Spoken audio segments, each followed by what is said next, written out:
Hey now.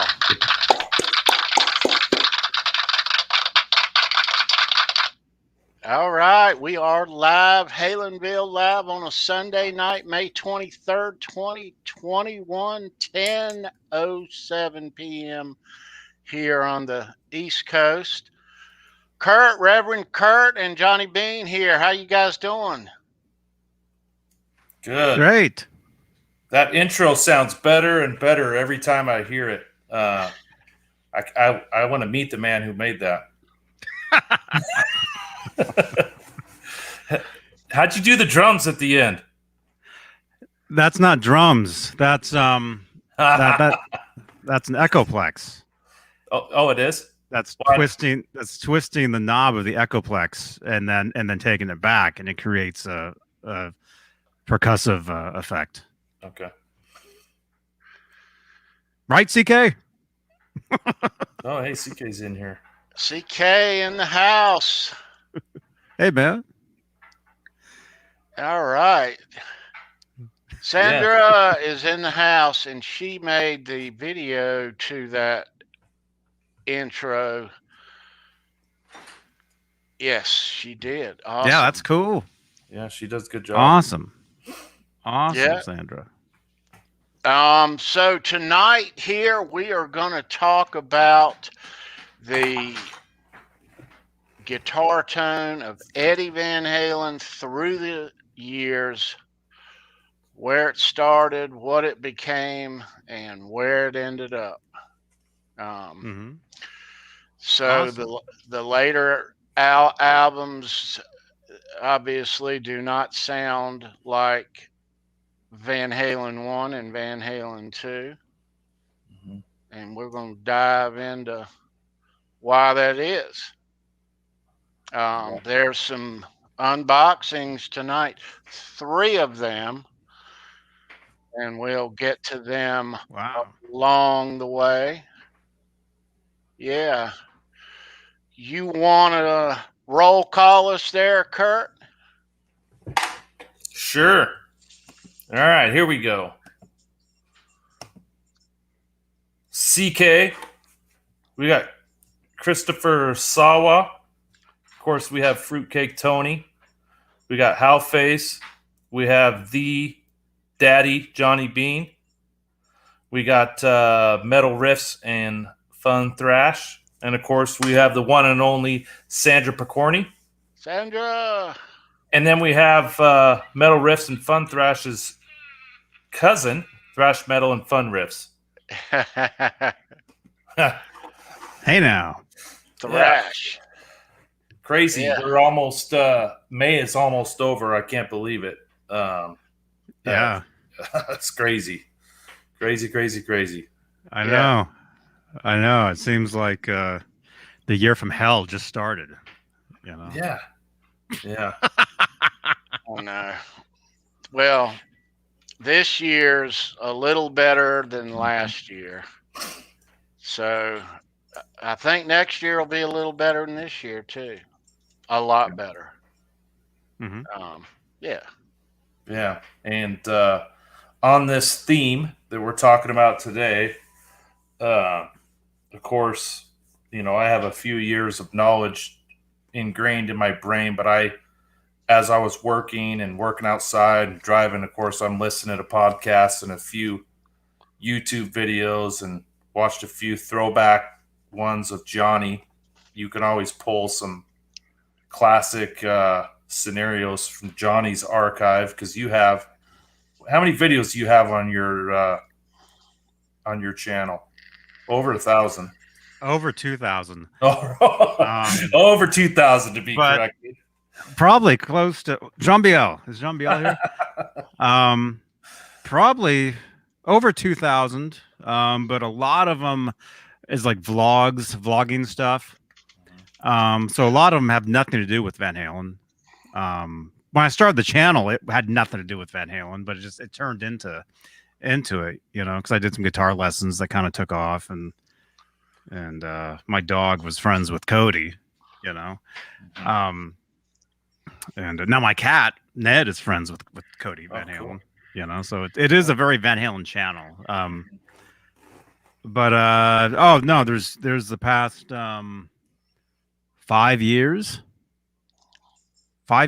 roughly 4 years, 5 years of weekly Van Halen content, like not even just weekly, like almost daily. Like I would say almost the past 5 years of almost daily stuff. I think it's more than that. Almost. I think 2006 was really the year, wasn't it? Huh? 2006 isn't that when you really started doing them? Well, that's when I started the channel. Okay, 2006. Okay. But I really started doing this type of thing in 2016. Well, actually before that, 2014 is actually when we started, but it wasn't weekly. It was just like once in a while, like on a Saturday or something. Yeah. But I would do vlogs. Like when I went to the couple Van Halen shows, actually, no, more than that. 2012, the 2012 shows I went to, the 2015 shows I went to, I filmed at every show, filmed at least. Eddie's entire solo is on my channel from all the shows I went to. But then I would do like vlogging style stuff of walking to the concert, walking from the concert, you know, walking through the parking lot, filming the bootleg T-shirts, saying "Don't buy this stuff." There's a video of me doing that. Yeah, and now those guys are invading my Facebook group, trying to sell these shirts nonstop. You know, the parking lot warriors. Yeah. Yeah. But no, there's several years of Van Halen themed shows with all this stuff, talking about, you know, the gear, the music, the songs, just whatever, you know. Yeah. Everyone, I can't say everyone, but a lot of people have tried to wrap their head around Eddie's method and sound and tone. I mean, just plugging it in the search engine, and it's just so much stuff comes up, you know. Just everyone's doing it, and especially over the last year, you know, you can just find tons and tons of videos, some accurate, some not so accurate, but people's spin on it, and everyone has their own taste on what they hear. Everyone has kind of a different ear, so some people's thinking they have the right tone or sound could sound like it to them, but it could sound different to other people. So really, I mean, it's to whatever sounds good for you, you know. There is specific gear that you have to have, really. Yeah.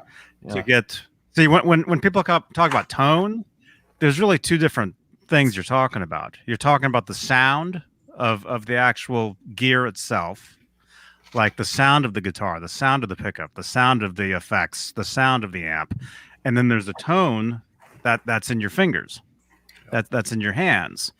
And not everybody, I've only heard maybe one or two that have gotten really close to Edward's actual style. You know, not everybody can do it, but I've heard a couple where if I wasn't looking and you're like, hey, is this Eddie or not? And there's only been a couple times where I've been like, man, that's scary how close that is. Yeah. You know? But yeah, so for me, when you talk about tone, there's the sound, the tone of the gear, and then the tone of the actual player. Yeah, that's a good point. So Yeah. Yeah. And with that being said, Johnny, you make a good point where his tone, which is let's call it 50% in the fingers, 50% in the equipment, can really frustrate people when they don't have anything in the fingers. Mm-hmm. They can chase all the equipment in the world, The and thing they is, though, won't. with Eddie, it's different.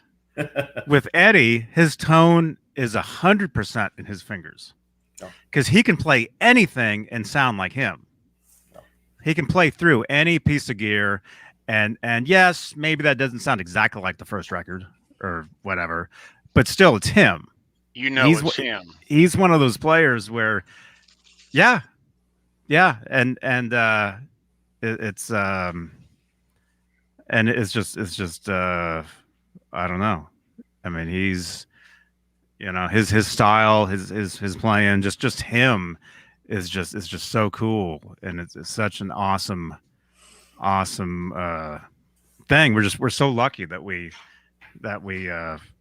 you know, that we're here during this time, because in 100 years, you know, he'll be a legend. He'll be, you know, I've said this, you know, he'll be bigger than Hendrix.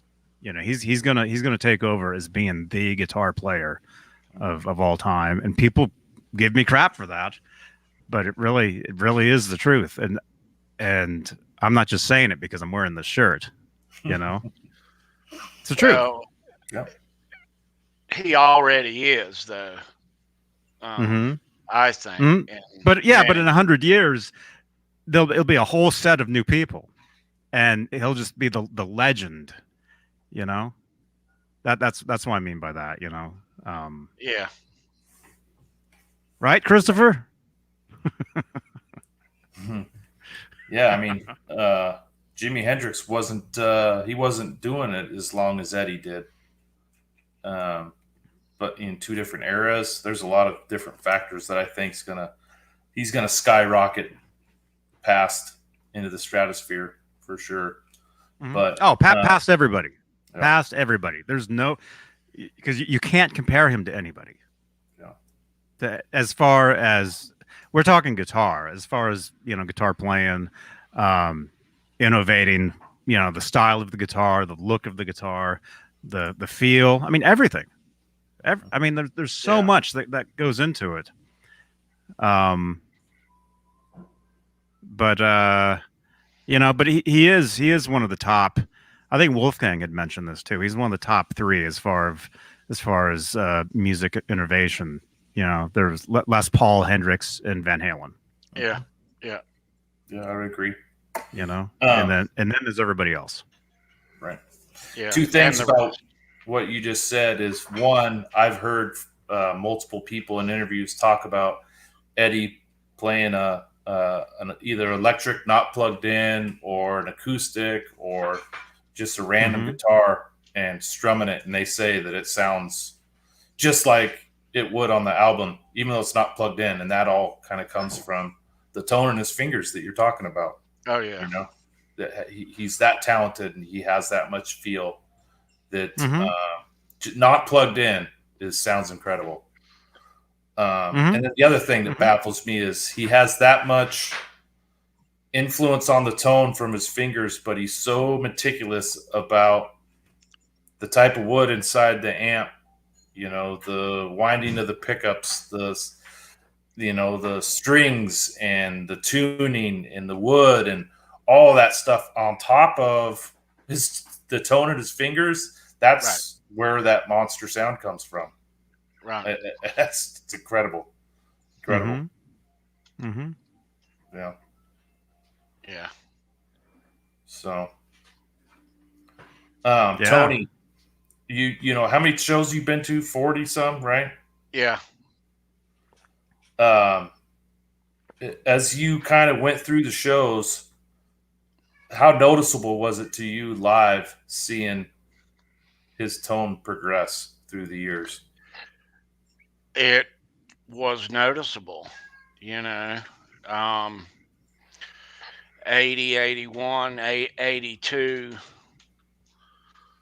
were almost the same, not quite, but almost.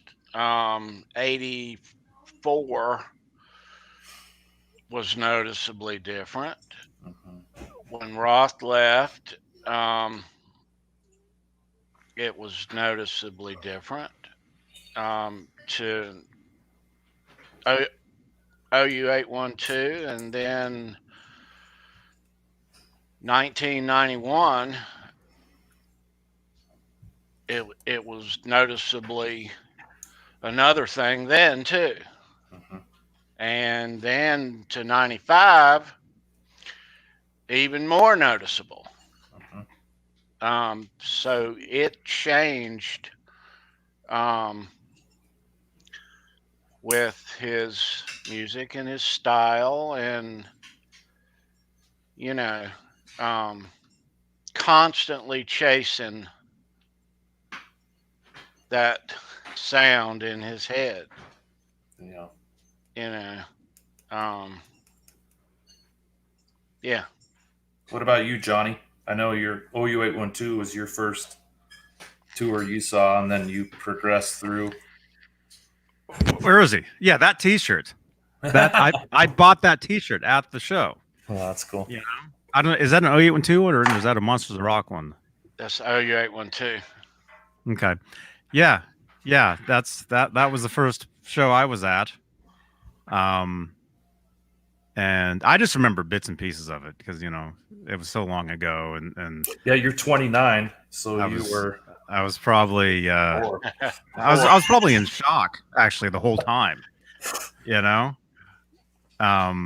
because I had already, been watching the Live Without a Net, the VHS, watching that every day, literally every day, watching that after school, before school, after school, Saturdays, Sundays, all the time, back then. Actually, maybe now, actually. I mean, it's been a while since I've actually sat through the whole thing, but you could probably send me a screen cap of Live Without a Net, and I could probably tell you the song just by looking at the screen cap of whatever it is, Yeah. I could definitely do that back in the day. But yeah, seeing OU812 and then what was it? Noticing like the progression of the sound as the years went on live. Of the guitar, the sound of the guitar. I would say well, I mean, OU812 was had a pretty processed sound. What was after that? Carnal Knowledge. Wasn't as processed, I would say. And then after that, it was it was different because he was using different amps, different guitar, different guitar by that point. But a lot of the sound is really, it's in the amp. A lot of the actual sound you're actually hearing. Right Here, Right Now was similar to Carnal Knowledge, but a little different. Oh, you saw both of them? Yeah. Oh, cool. Yeah. Okay. Yeah, I saw OU812 one time. I saw Carnal Knowledge twice. I saw him in Kansas City and then Omaha, Nebraska. And then Right Here, Right Now, I saw every show in the Bay Area. And I think they did Shoreline two or three nights, I think. So I still have the ads, where it says, extra show added, extra show or whatever. So yeah, they did two or three times of Right Here, Right Now, and then after that was Balance. I saw them twice. No, three times. Oh wow, three times. I saw them in San Jose. I think San Jose, Oakland, and then I think Shoreline too. I think. And then, but after that, I missed Van Halen 3 because I was in Miami. Right. I was on tour myself, playing all the time, and I didn't get to see Didn't get to see those shows, but I saw them on tape on VHS later on. And then after that, 2004. Oh wait, you're talking about the progression of the sound. Yeah, that's fine. Yeah, I mean, yeah, it's a little different. A little different every time. I mean, the guitar sound kind of changed here and there, but as far as him, it's still him. So it still sounds like him. But I would say the sound over those years, it got dirtier and dirtier.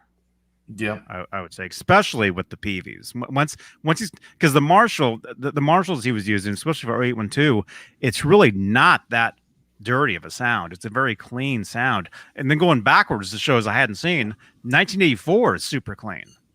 Yeah. Look, hearing the bootlegs now and looking at the tapes, Diver Down, super clean. Even the album Diver Down, super clean sound. Yeah. Yeah, we were talking to someone on the Discord. There you go. And he had a Marshall, and he was trying to get the Brown sound, and he had the gain all the way to 10. Mm-hmm. And I was like, man, you got to back that thing down to like it's 10 o'clock, 11 o'clock. And, he was kind of going back and forth with me and another guy, and he's like, no, Eddie turns everything all the way up. And we were just like, no, just try it. And he immediately came back and was like, holy cow, I can't believe it. Like, the thing about him turning everything all the way up, that was in the early days. Yeah. That was when they were playing the clubs. Even before then, do you have the recording of him playing in his bedroom? In supposedly 1974. He's just playing the guitar. He's just jamming. I've heard it, but I don't have it. And some of the stuff he plays on there is Somebody Get Me a Doctor. He plays the main riff to that. He's just like jamming for it's like 10 minutes or something. But that you can hear it. You can tell that it's the amp is turned all the way up.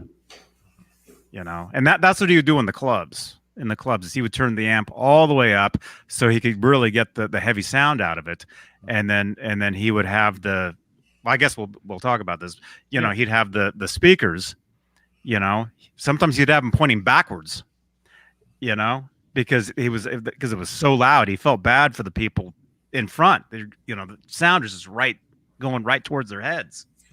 Mm-hmm. He would put coverings over the cabinets to try to soften the volume. But the only way to get the actual sound he liked out of the amp was to turn it all the way up. Yeah.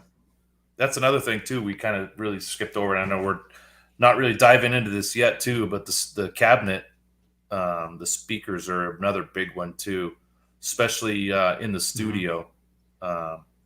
The cabinet, the miking of the cabinet, where it's mic'd, all that is a huge game changer if you're trying to get a sound really with any artist.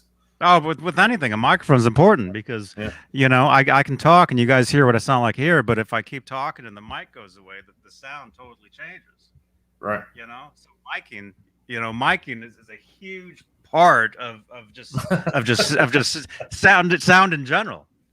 Yeah. And you'll hear on playback, or if you're watching, you could totally hear that, Yeah. Oh, yeah. Huge. We don't have Neanderthal here to talk about I couldn't believe all he knows about microphones.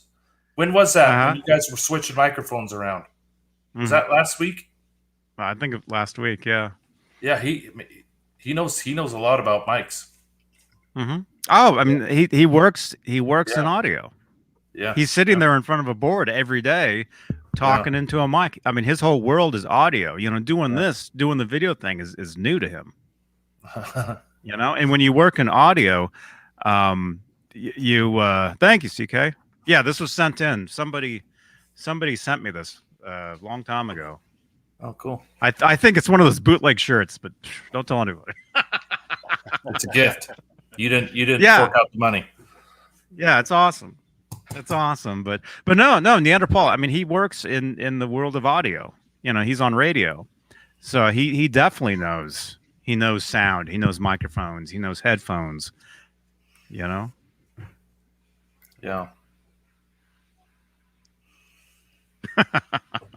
That's true. That's true. He felt really bad for them. And yeah, the same. I did this. Well, I didn't do the same thing one time, but we were playing a show one time, and the stage, was up like it's one of those tall stages. So you're up here, your amp is up here, and the audience, their heads are right, And we played a show one time, and my amp was literally right behind me. This was a packed show in San Francisco. It was like, it was sold out. I couldn't believe how many people were there. This is with a band called the Mayfire that I was in 10, 11, 12 years ago. I felt so bad for the people in front. I started handing them earplugs because I had earplugs. Oh, Lord. Yeah, I was telling them, I'm like, do you have earplugs? I'm like, here, where, because I felt terrible that they were like, their head was right there. Their head was like right here. My amp was literally right here, turned up, on a tall stage. Eye level. Eddie says in the Smithsonian interview that he felt sorry for the people in the front row drinking their Mai Tais. He said he could see the drink like shaking from his amp. Yeah, those clubs that they played back then, they were like oh, there you go. Yeah. Was that one of Johnny's? Yeah. Yeah, Mayfire. Cool. Yeah, I'd be throwing those out to the audience. Yeah. Tony, you surprised me, man. You got everything.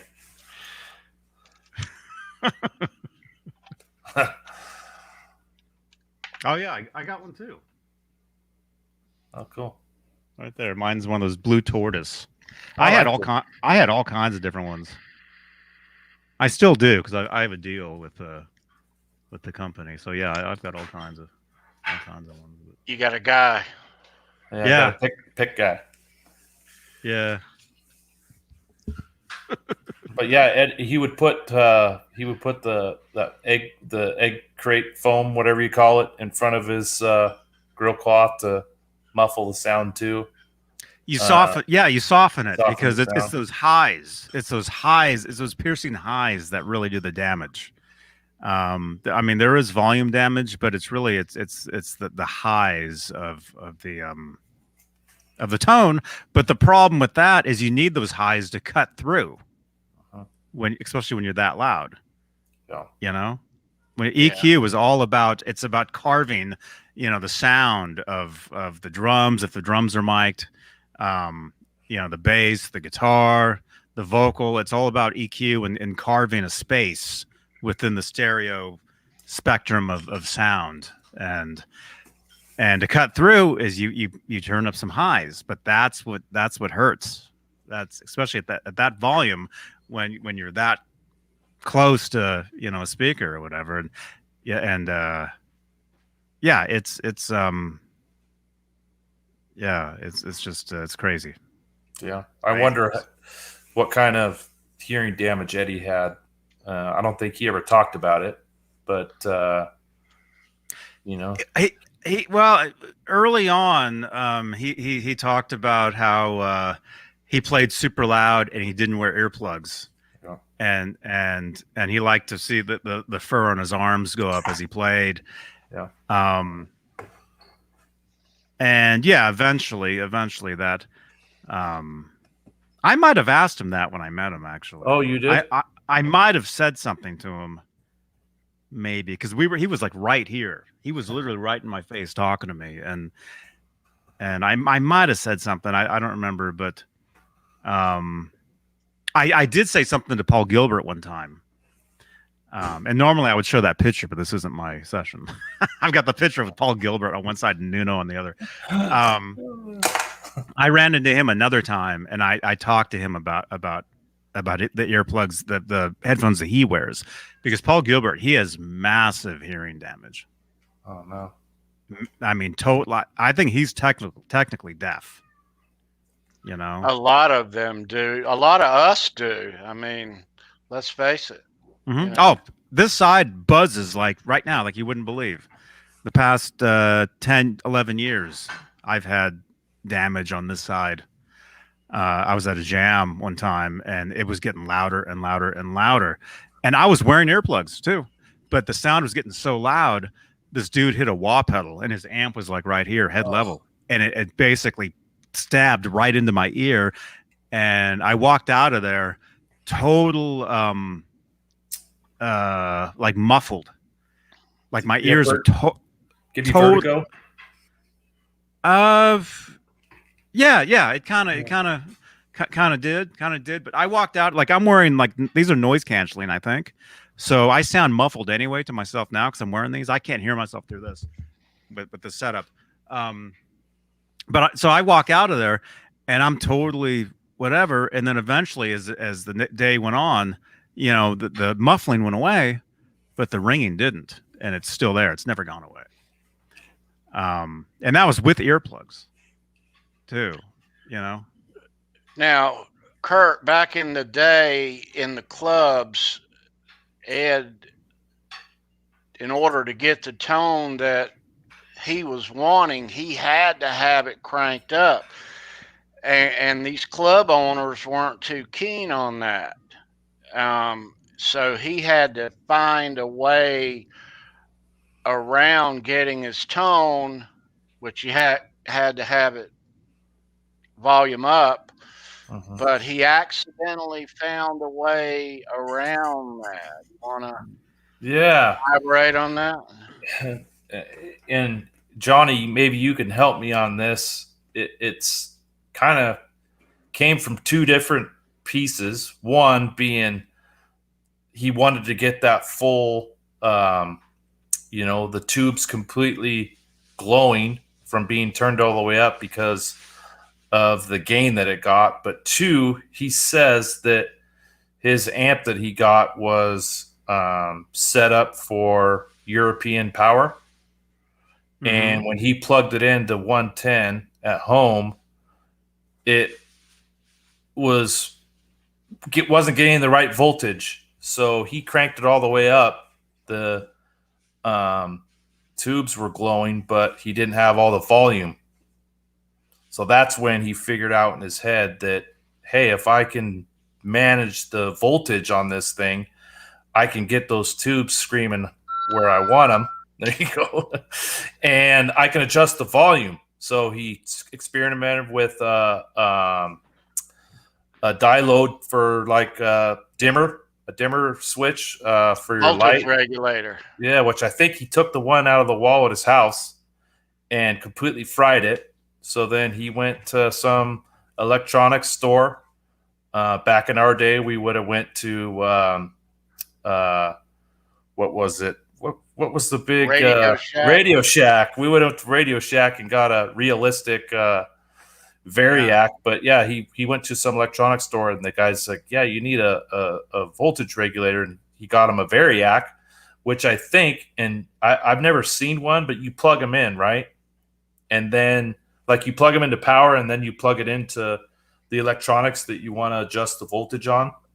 Mm-hmm. And that's how you control it through there. Yeah. And so he would actually lower the voltage, where I think he was trying to throw people off his scent, where he said he would crank the voltage. And the old wise tale is people would burn up their amps trying to get the sound that Eddie was getting. He said the opposite of, I think, of actually what he was doing. And he might have said later on that he shouldn't have said that because people were actually doing that, and which it was very dangerous, and they were burning their amps up.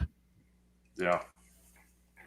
So I don't own a tube amp, so maybe Johnny can elaborate a little bit more on how the tubes work. I do kind of know the philosophy of them, but as the higher you crank up what is the presence? Isn't that what it is? Or the volume, right? Yeah. It puts more electricity to those tubes, and that's where you're getting that gain, right? And that's a more scientific way of putting it. Yeah. John Biel could tell us more about that, but he's burning guitar picks right now. Did you see that? Yeah. Did you watch that? Oh my gosh, I did. That could have been a disaster. Sets it right down on his desk. It seemed like he'd been doing that before, is what it looked like. Yeah, he was a pyro as a kid. Kind of weird. Figured out. Yeah. So anyway, I think that's how tubes work, and I'm sure there's a couple folks in the chat that may know the scientific philosophy of it, but that's basically kind of what I know. I've always had solid state amps my whole life because I'm an office player. I don't play live, so I haven't really had any reason to get a tube amp other than pissing off my neighbors.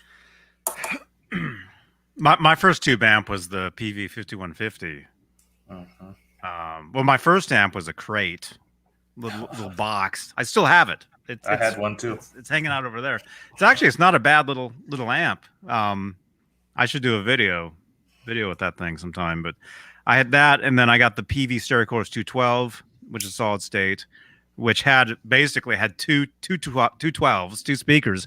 The stereo chorus you would pan, and it gave you like the stereo. Like I would do the same thing as Paul Gilbert. I'd put my head down by the speakers and just hear like the pulsing of the chorus. So that was like my first kind of experience with like the not really wet dry wet, but like with stereo, stereo sound. And then after that, I was at Guitar Center in Berkeley, and they had the PV 5150 head. I think it was like $500, and so I grabbed that. And then I didn't, before I even got the cabinet, I set the amp. I still have pictures too somewhere.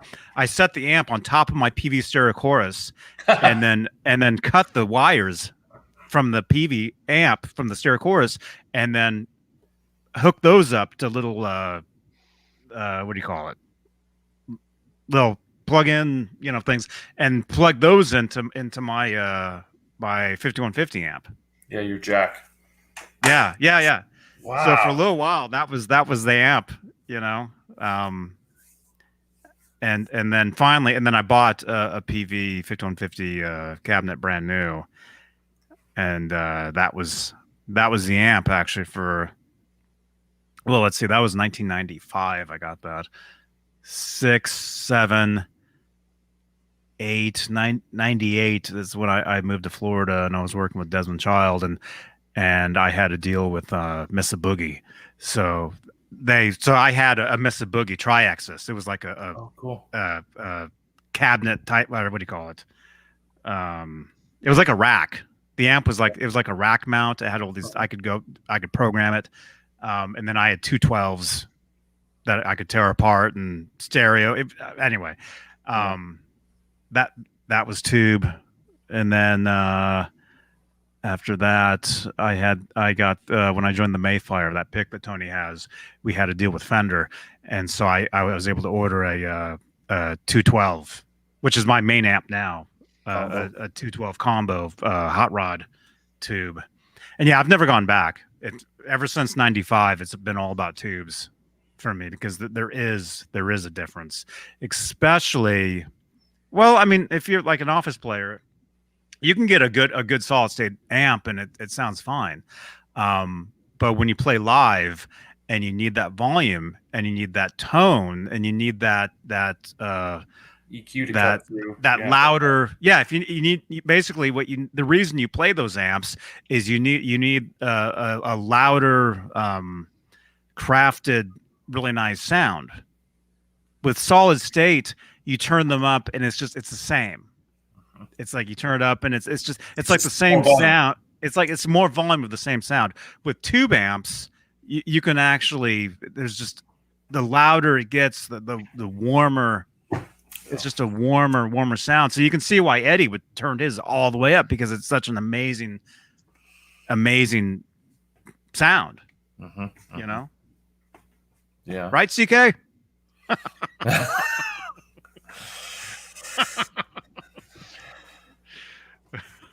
Yeah. And he had a Fender too, right, Johnny, that he played with. That's the one he's playing through on that recording I'm telling you about. I have it. It's on my iPod, which is in the car, which I have to leave it plugged in because it's a classic and it died right away. I went to get on an airplane to go to NAMM a couple of years ago. I put it in, push play, thing died instantly. Oh Lord! And I'm like, oh no. But I couldn't even hear the music anyway. When you're on a plane, these things don't do anything on an airplane. Yeah. The earbuds, it's like nothing. It's like you can't hear nothing. Yeah. Right? R2, R3. Hey, man. But no, there is that is that recording. I'm telling you. Actually, I can find it. Do you want me to play a second of it? Yeah. You're not going to get busted for it. Now play it. You're let me think. How am I'm coming through here, huh? Let me see if it's even on YouTube. This was years ago when I got it. Here it is. Here, I'll play R2, a second of what's this. up?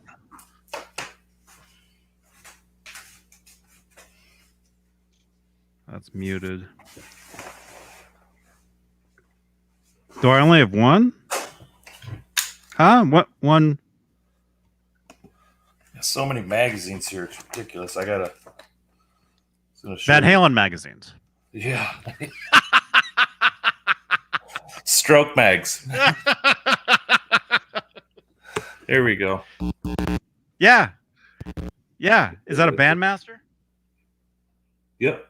63 Fender Bandmaster. He loved this thing. Yeah. So here, that might actually be this. If you can hear this. Can you hear that? Yeah.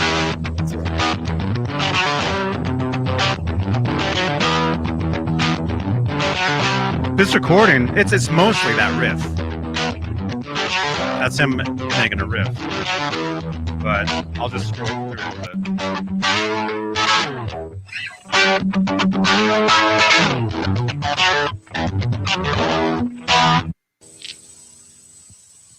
But you can hear the song that you recognize right there.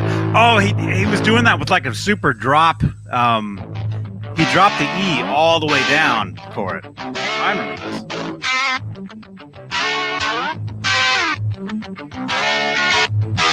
So you can tell that's him. I mean, that's totally him. This is before the tapping. Yep. So there's no tapping. No effects. No, there's no effects. It's just like the amp. You can hear that amp. It's just the amp either turned all the way up, or he's plugged, like he has a tape player plugged into the amp. You can totally tell by that the way it sounds. But there is one riff here that you guys know.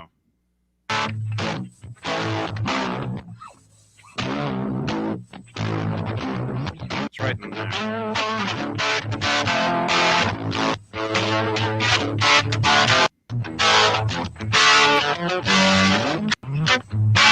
There it is.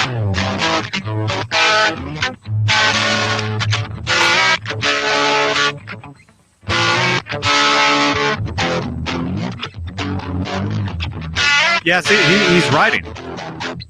He's totally searching around, trying to find other pieces. But he definitely has that one riff. Yeah, we all know.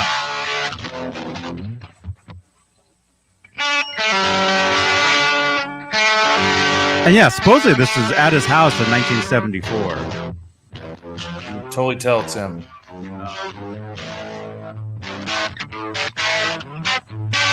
Yeah, there it is again. Yeah. So anyway. Yeah. And that's... No, I'm glad you played that, Johnny. That's awesome. Yeah. Yeah, if you want to look it up, just search Eddie Van Halen jamming 1974. Yeah. It's been on YouTube for about 10 years. Not to get off topic, but I think that's probably what a lot of the tapes are at 5150. There's a lot of stuff like that. Yeah. Oh, yeah. Yeah. Yeah. I mean, I'm sure there's some stuff with some drums and stuff, but yeah.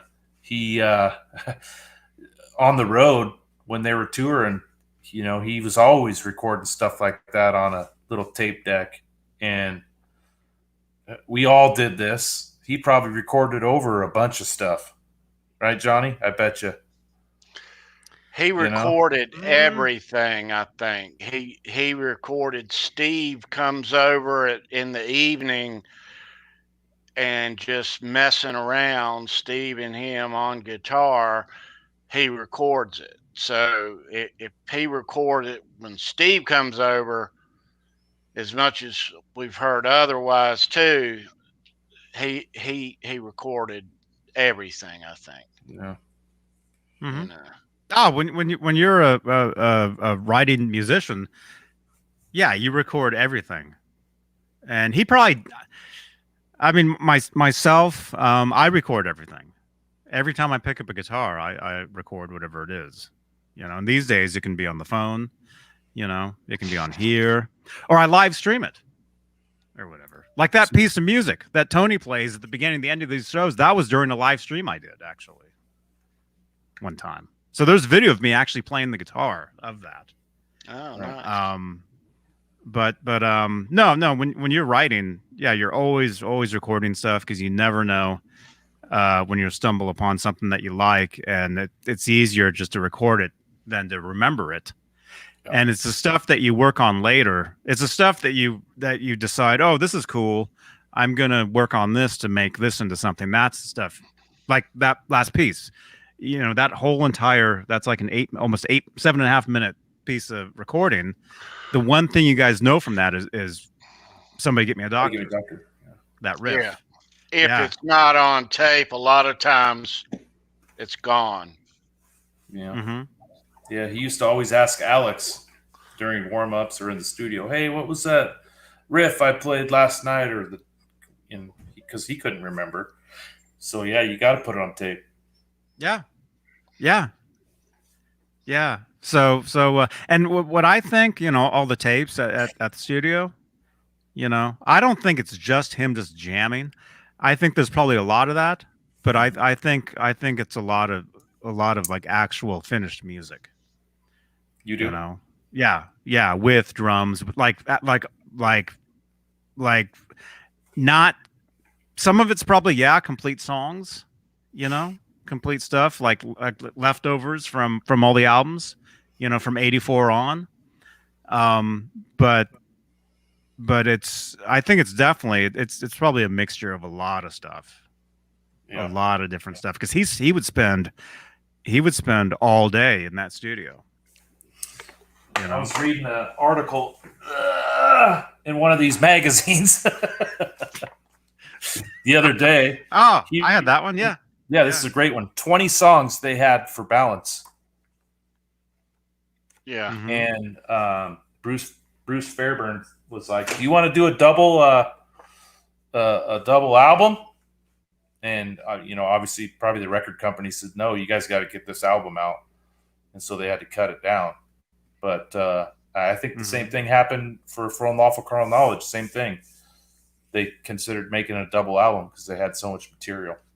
But yeah, because Eddie was always writing.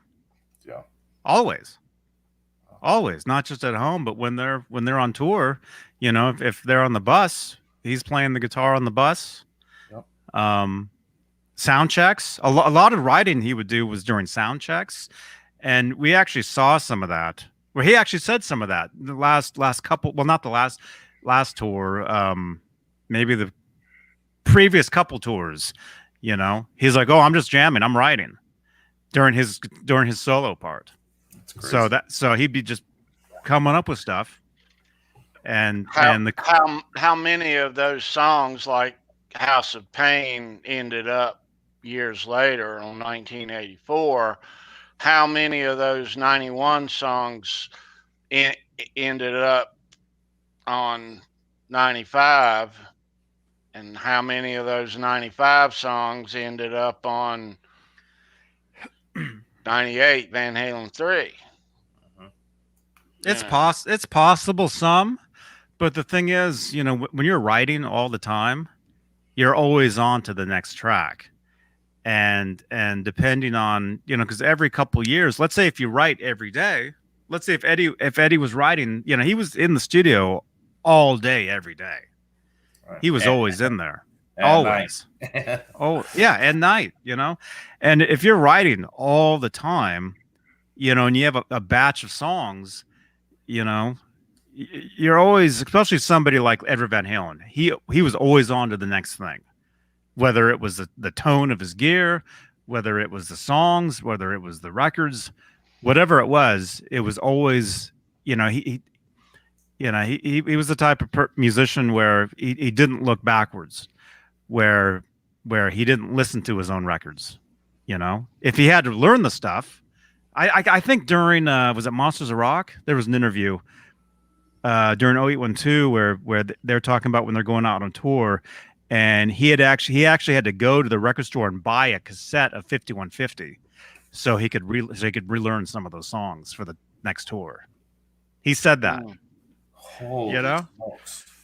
So he wasn't listening to his own music, his own previous music. It was always on to the next. I am curious, though, those songs off of Greatest Hits, how old were they?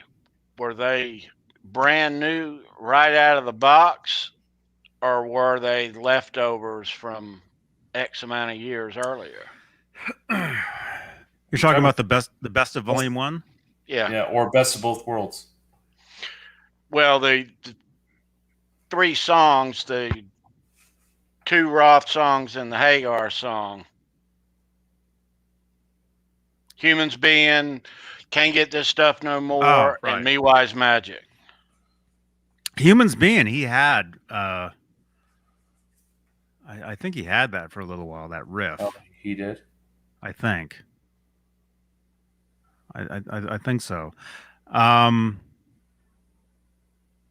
I mean, Humans Being, that was written for that soundtrack. For Twister.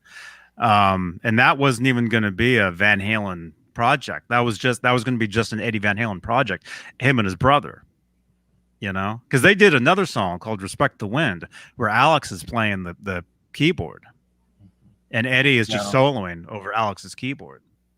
That was during the ending titles, during the end of the movie. Credits. The ending credits. Yeah. And I think it was extended too. Like there's an extended version of that. 10 minutes. Yeah. Yeah. Right? Yeah. Man, look how bright it is out there. Look at this. Oh, Lord. Wow. It's lighter later where you are, huh? No, compared to where I am. We're the same time zone, so it's got to be. It's the same time zone, but what I heard, like in Portland, the sun actually sets later than in California. Because I've seen live videos of some of those riots from like a year ago. I'm watching a live video of people in Portland, and it's still light out. Yeah, and it's darker here. Right. It is. The more north you. It must be how the Earth's round. Is it? It must be. So Steve Anderson's got 30 minutes of light more than we do. Yeah. Where our longer days are, me and you, Johnny, are about on the same lateral line. Our length of days in the warm months get longer and lesser in the cold months. But when you go north up there where he is, those days are longer. But in the cold months, those days are much shorter too. Not much, but yeah. What's crazy is I am up north, and in the summer it'll go up to 105, 107 up here where I'm at. It's kind of deserty. Huh? Yeah. But, do you want to do an unboxing while Johnny eats the dinner? Yeah. Well, no, she was telling me that it's at half an hour later, sunset. Oh, it is? Okay. I was going to say we could look at our where phones. You are than where I am. The iPhone will tell you when the sun sets, but my phone's being plugged in over there. I don't want to go grab it. But yeah, she's probably right. Yeah. You go even more north up in Alaska and all, and it stays light till 10, 11 o'clock. Or where Brian Spalding is. He's in Hawaii. He's in Hawaii. 3 hours. He's 3 hours behind us. Man, if I was in Hawaii, I wouldn't care when it got dark. I know. It's awesome there. Oh no, goodness. We'll do a unboxing and then we'll dive into these amps that he used. Michael the captain is here. Hello.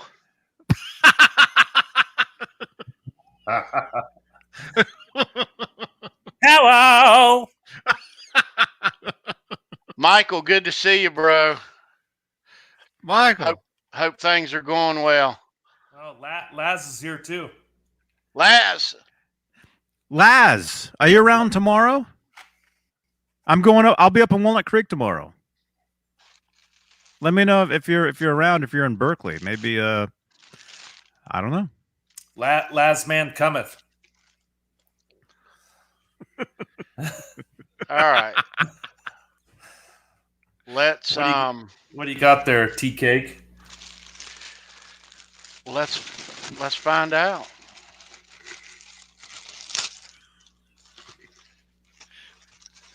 Huh. All right. Okay.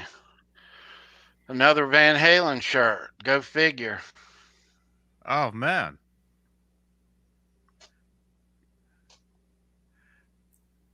Oh, softy.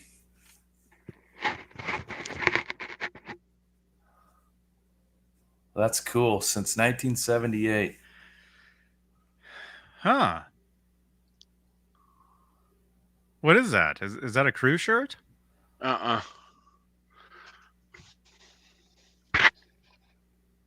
Just the front. Just the front.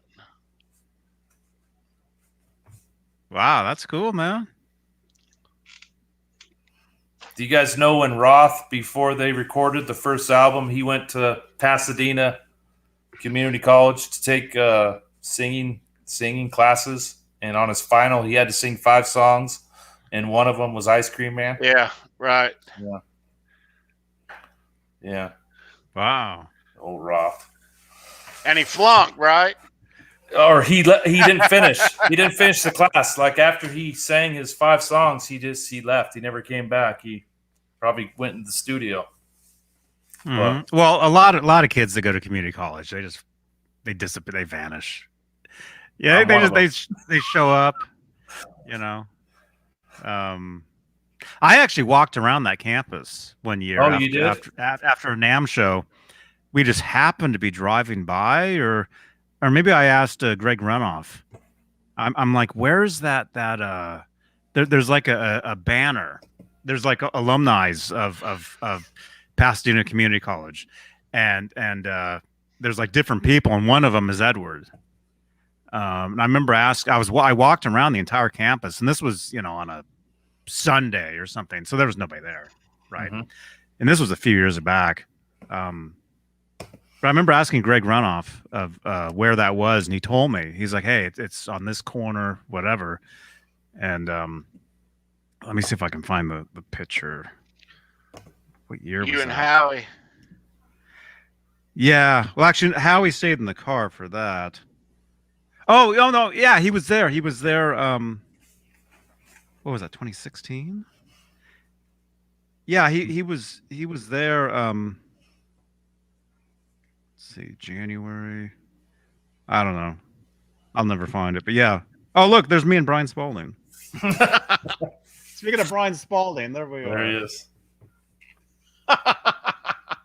We just happened to run into each other, but we knew each other from Jason Becker's. That's how we know each other, is from Jason Becker's birthdays. Wow, here's Alex Van Halen's 2015 drum set on display at NAMM. Oh, the bronze one. Yeah. That's nice. Incredible. Yeah. Actually, it might be. Oh, there's me in front of the set. It might be here because I'm wearing the same thing. Whoops. Yeah, I'm wearing the same thing. So. Oh, cool. Let me just scroll. Let's see. Oh, there's me and Chip, right there. Man. He designed these guitars. the Wolfgangs for Handful. EVH. Handful of them. Yeah. Was this? Oh, this has to be. Oh, speaking of Renoff, there's me and Renoff. Right there. Oh, cool. He went to one of the NAMs? Yeah. Yeah, he was at one. Oh, yeah, here we go. Yeah, January 24th, 2016. Wow. There we are. There's me and Howie in front of that banner I'm talking about. How does that not get stolen? There we are. I Who know, knows? right? Might be taken now. I don't know, but Yeah. Oh, that's cool. that's it right there. So all up and down the street, they have famous alum. They have different ones, and that particular one that's his. Yeah. Oh, that's cool. That's Yeah, I mean, it's just like right, like. I know. Right on the street. Yeah, Pasadena City College. That's Selfie. Trending. Nerd. That's some next level stuff right there, boy. Tony, I know we have a few people watching tonight. Are you going to plug your surprise next week? We'll talk about it at the end. Yeah. Okay. All right. Yeah. All right. I'm going to share some slides here.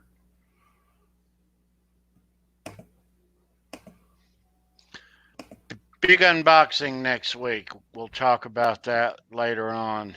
Wow, yeah. You just did a big unboxing last week. This is a big unboxing. New Guitar Day unboxing. Oh my goodness. We'll get into it later. All right, so this is pretty funny putting this together. How dominant the Marshall is compared to some of the other amps he used, and of course, Van Halen was really early heavy. They did most of their stuff early in their career versus late in their career. But I threw this together just kind of as a visual of basically the four amps that he used. I know there was probably a couple different EVH ones that he used with Fender. Right? Is this the third one, right, Johnny, that they've done, or have they done two? On the Fender, the EVHs. I mean, there's several different ones. Yeah. But as far as what he would have used on that record, that record came out almost we're looking at 9 years ago. Yeah. I know he used the Marshall on a few tracks. Probably, yeah. Yeah. More than anything, this is more just era based. Mm-hmm. But 78 to 88, heavy Marshall. I mean, really, that's all he used. What's crazy is as I've collected these Japanese magazines and they have all these pictures, I wonder how many Marshall heads Eddie purchased in his lifetime. Hundreds, right? Tons of them. Tons of them, because he would tour with tons of different ones. I mean, he used that first one, he toured with that, but then he lost it. Yep. And then luckily got it back, and then he didn't tour with it after that. I don't think. Yeah, didn't I think tour.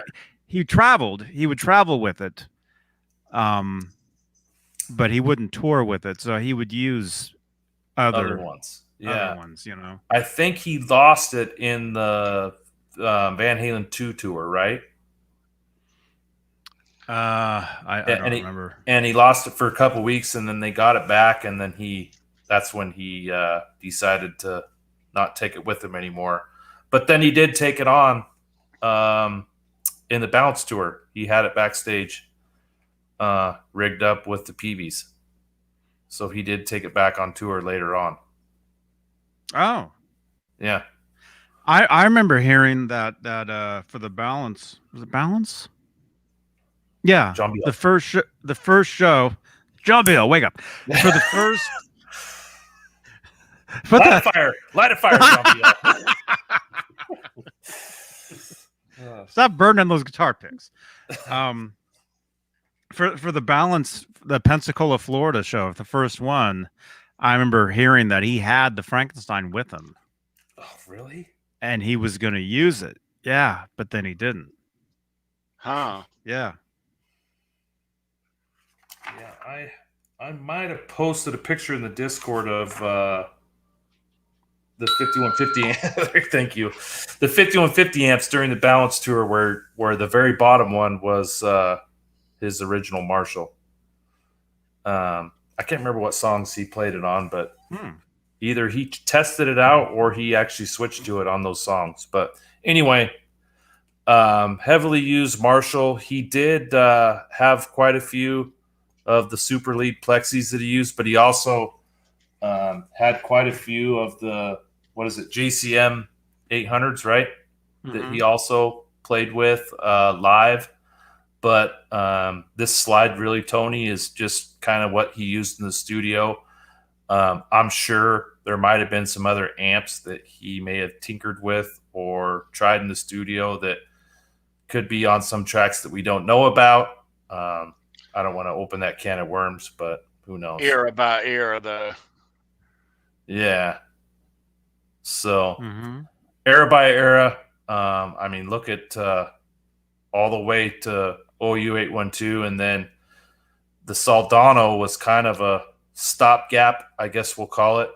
I think it was a temporary amp before the PV was complete. And kind of the timeline of what I've read, I think he was working with PV, and he picked up this Soldano in between, right? Do you know, Johnny? I know they're similar. I'm not 100% sure. Yeah, I think the PV was definitely it was based on the Soldano. Yep, correct. Because I played a Soldano stack before I played the PV stack. Yeah. I when I got my Music Man, I remember going to Guitar Center in Berkeley on Adeline and Ashby, and they had just a closed off room, and they had a full stack of just a Soldano. Oh, cool. I remember plugging into that and just like, you know, and it was an awesome sound. And of course I knew about the connection between that amp and Carnal Knowledge. You know, I'd already known all that, but this was in '93 when that was. So I'd already known because I'd read the interviews in magazines a couple years earlier where he mentions the Soldano and, you know, right. I'm trying to find a picture. Maybe you have one of NAM. NAM 91. Yeah, I do. Where he's on stage and with what was it? Sterling, the Biff Babies. Sterling Ball's Biff Babies, or give me a second. I have actual photos of them that I bought from some guy like in '96. I have actual pictures, and they've kind of leaked online. Some people because I took a picture of like all these pictures one time, and some people like they post them every once in a while, but I've never actually released all of them because actually I can't find them. I'm not sure where they are, but I have great pictures of Eddie on stage at NAMM jamming, and you can see his Soldano amp, and he took some of the letters. He took some of the letters off, and it spells soda. Yeah. I have to have at least. I have to. Okay. Let me go grab my phone. Oh, here we go. Okay, here's one. This isn't my photo, but this is a photo. That's Eddie's rig at NAMM. Oh, there you go. And you get that Soldano amp. Yeah, it says soda. and then underneath that is it says PV, and some people think, oh, maybe that's a 5150. I don't know if it is or not. I don't know if that's been confirmed. I can't remember, but he's got a rack. Yeah, when they were building his 5150, I think they gave him a couple PV heads, and he tinkered around with them, right? Before his was done. But on that Soldano, if you guys have seen the interviews with Mike Soldano, it's kind of a cool story if you check it out on YouTube. But when Eddie was having it made, they flipped through the swatch book on the leather to go around the head, and Eddie asked him, "What's the least selling fabric that you have?" And he's like, "It's this blue ostrich." And they flip to it, and it's just like super ugly, and that's the one he picked. He picked the ugliest one to have his first head wrapped, and then I think they striped the next two sets that he got from him. Yeah. So I'll be right back, guys. Yeah. Wow. Yeah, I was just showing that, but now I can't. Oh, there it is. Yeah. Yeah, it's that color. Yeah. Yeah. Blue ostrich. And it's got like dimples in it, or whatever you want to call them. Warts. But so Johnny, what would you say? I know it was 93, probably a long time ago, but it was pretty similar to the PB, the sound, when you played it at Guitar Center, would you say? I mean, it had a similarity to it. I wouldn't say it's exactly the same, but I think it was similar. Yeah. Here's where is this? This is on display somewhere. This stack of 5152. Oh yeah, look at all striped up. Yep. And they did that for. Did they do it for both tours, or just the for Unlawful Carnal Knowledge tour? 91, 92, which is really one tour. 91, 92. I think by 93. I don't remember the stuff being striped up in 93 a lot. I know there's pictures. Yeah. But I remember specifically 91, all the stuff being striped up like that. Yeah, right. Okay, let's get back to this real quick. Soda, what's happening? Hey, man. And look at this. I see these trucks every day. I see these trucks all the time. Yeah. Oh, the exterminator trucks? Yeah. All the time I see these things. So, Tony, I got a snapshot of Ed's first tour set up here from the museum. Pretty iconic setup, but this is the sound that it seems like everyone is trying to emulate or copy. But there's Eddie's Marshall cabinets, his pedal board there. I believe this is Van Halen 2 tour. But here is a couple of the JCM 800s, and then there's 1, 2, 3, 4 super leads there. And I'm not sure about the one that's like discolored. He had quite a few of those. I don't know if the leather was taken off of them or what the deal was, but in some of his collection, you see a lot of them. They look like they're like scraped. Yeah, but it's black and white. It's hard to see. But the cool thing about this one is you can see the two Variacs on top of the four stack on the right there, which is pretty cool. Yeah, so there's a colored photo of the one that's Is that with the leather taken off? I'm assuming it's just all wood. Do you know about that, Johnny? We may have lost Johnny. He stepped away. Okay. Yeah, to me, Tony, that looks like someone had taken a razor blade and just taken off all the leather. Yeah. I don't know if maybe Eddie did that to match his cabinets, maybe. But as we all know, Mr. Edward Van Halen did not care about aesthetics or the way things looked. He cared about the way they sounded and performed, and that's all that mattered.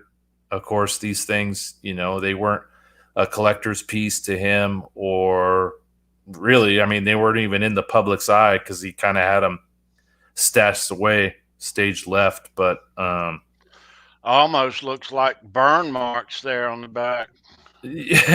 Yeah, for sure. Yeah. Yep. So, I mean, you see the plugins on the Variac have duct tape on them. So, yeah, that must have been something that him and Rudy had either rewired, or maybe the connection was coming undone, plugging them in and out on tour, so they duct taped them to keep them together. So, that's a really cool visual of the first tour. If you guys are thinking about the sound that he's getting out of that, and yeah. These are actual photos from a Japanese magazine when Van Halen went into the Japan for their tour on the first leg, or on the second leg, but pretty simple setup. Everyone talked about Eddie's pedal board kind of looking like piece of plywood, and everything was stuck together with duct tape. Once again, all this stuff was served a purpose. It didn't. It wasn't made to look pretty or be flashy. Right. So on this board, Tony, we had. Oh, there's a Variac again. We had MXR phaser, Phase 90. There's two types of Phase 90s out there. There's a vintage Phase 90, and then there's a modern Phase 90. If you're looking for the vintage Phase 90, it's the one with the script on the MXR in the middle. And then I forgot I did this, but if you're looking for the setting out there, anyone, the speed was either at a 9 or a 10 for the first two records. So if you guys, anyone out there has a phaser, you're looking for that Eddie Van Halen phase sound, 9, 10 o'clock is where you want to be. All right, and of course the second effect he had was the flanger. MXR was the one he always used, and to this day, that's the pedal that he produced with EVH, which we'll get to in a little bit. But here are the settings typically that Eddie would use on the flanger. So manual would be about 12 o'clock. Width would be about 12 o'clock. Speed would be 51%, so just a hair past 12 o'clock. And then 10 o'clock on, what is that, Reagan? Is that how you say that? Yeah. Region? Yeah. So those two, really, for the first three records, was really the only effects that he used outside of his echo, which we'll get into next.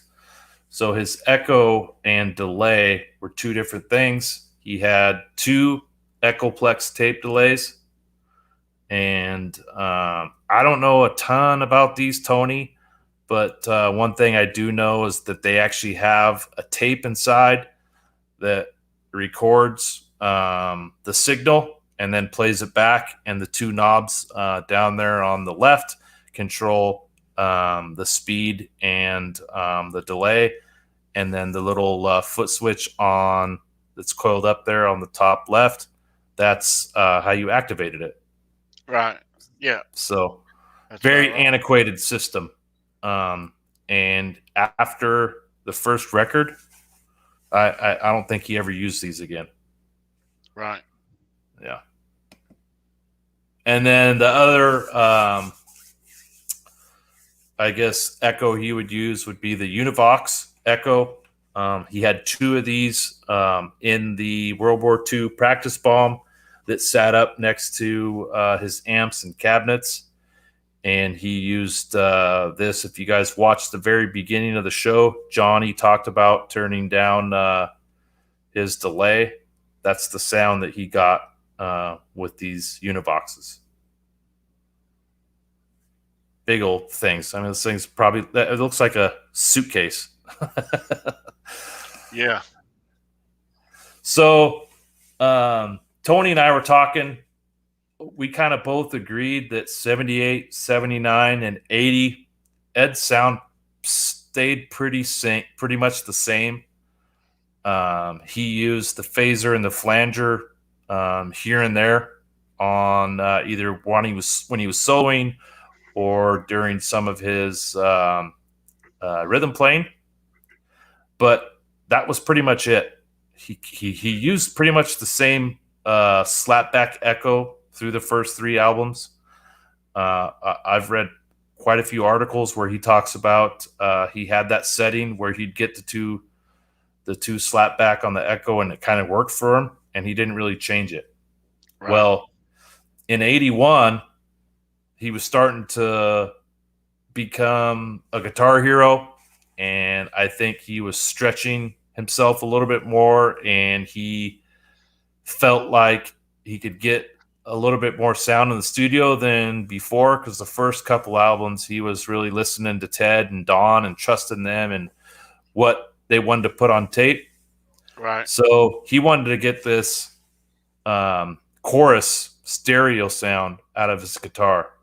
And he had bought a couple of these Roland DC-30 chorus echoes to get that stereo chorus effect. And at first, Ted didn't want it, but him and Don snuck it in Fair Warning. So I would say that was probably the biggest shift in Ed's tone from 78 to 81 would be where they slowly integrated that stereo sound. Right. And this is where what became known as the Brown sound. Yeah. Yeah.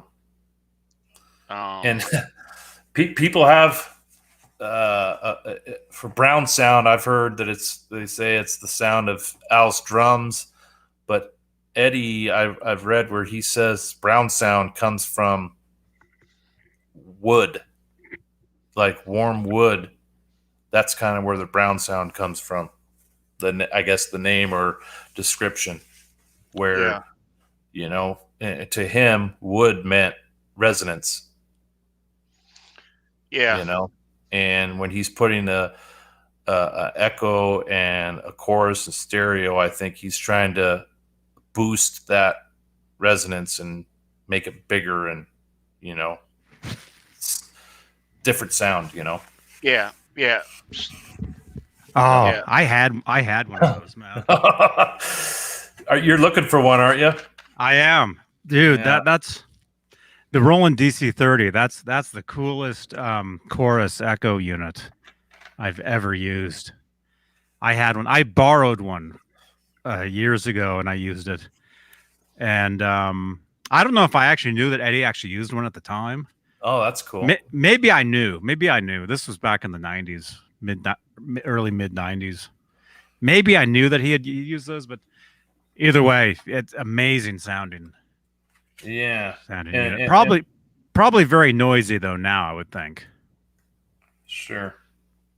Yeah, you'd have to get some stuff in your rack to eliminate some of the noise.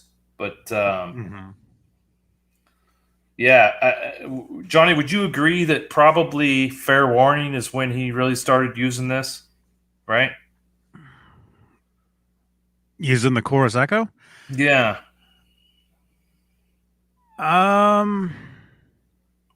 Or do you think he was slipping it in Women and Children First?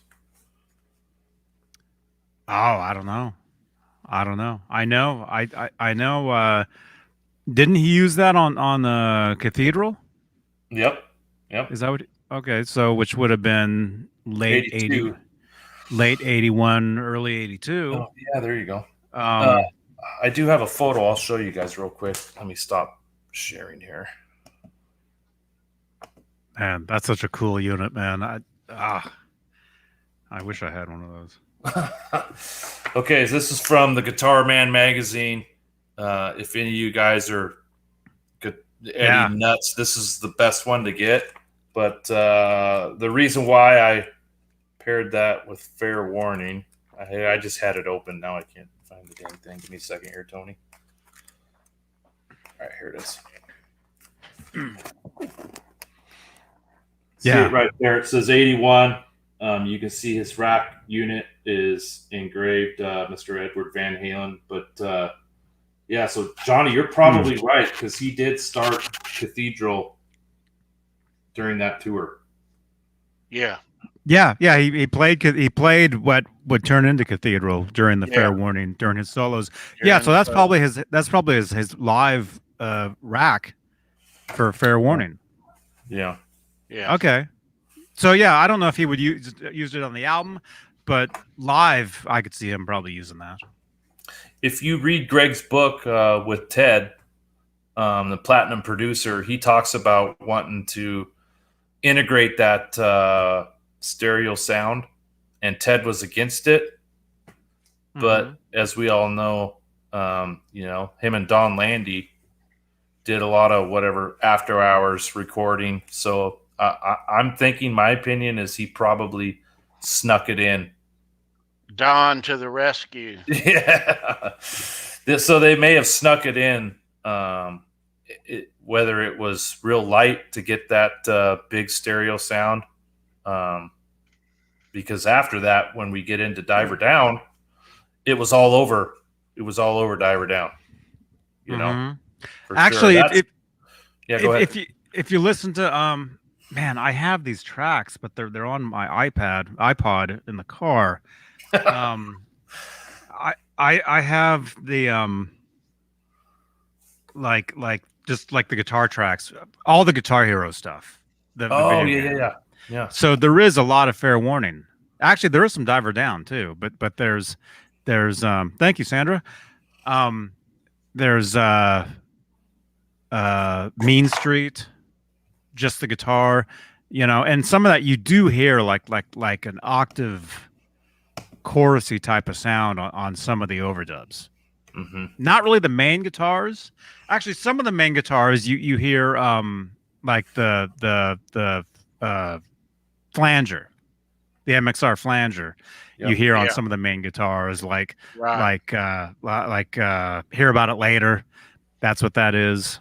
Of course, Unchained for the dun dun dun parts. Right. And then some other stuff too, but not so much recognizable live, but definitely on the recording. Yeah.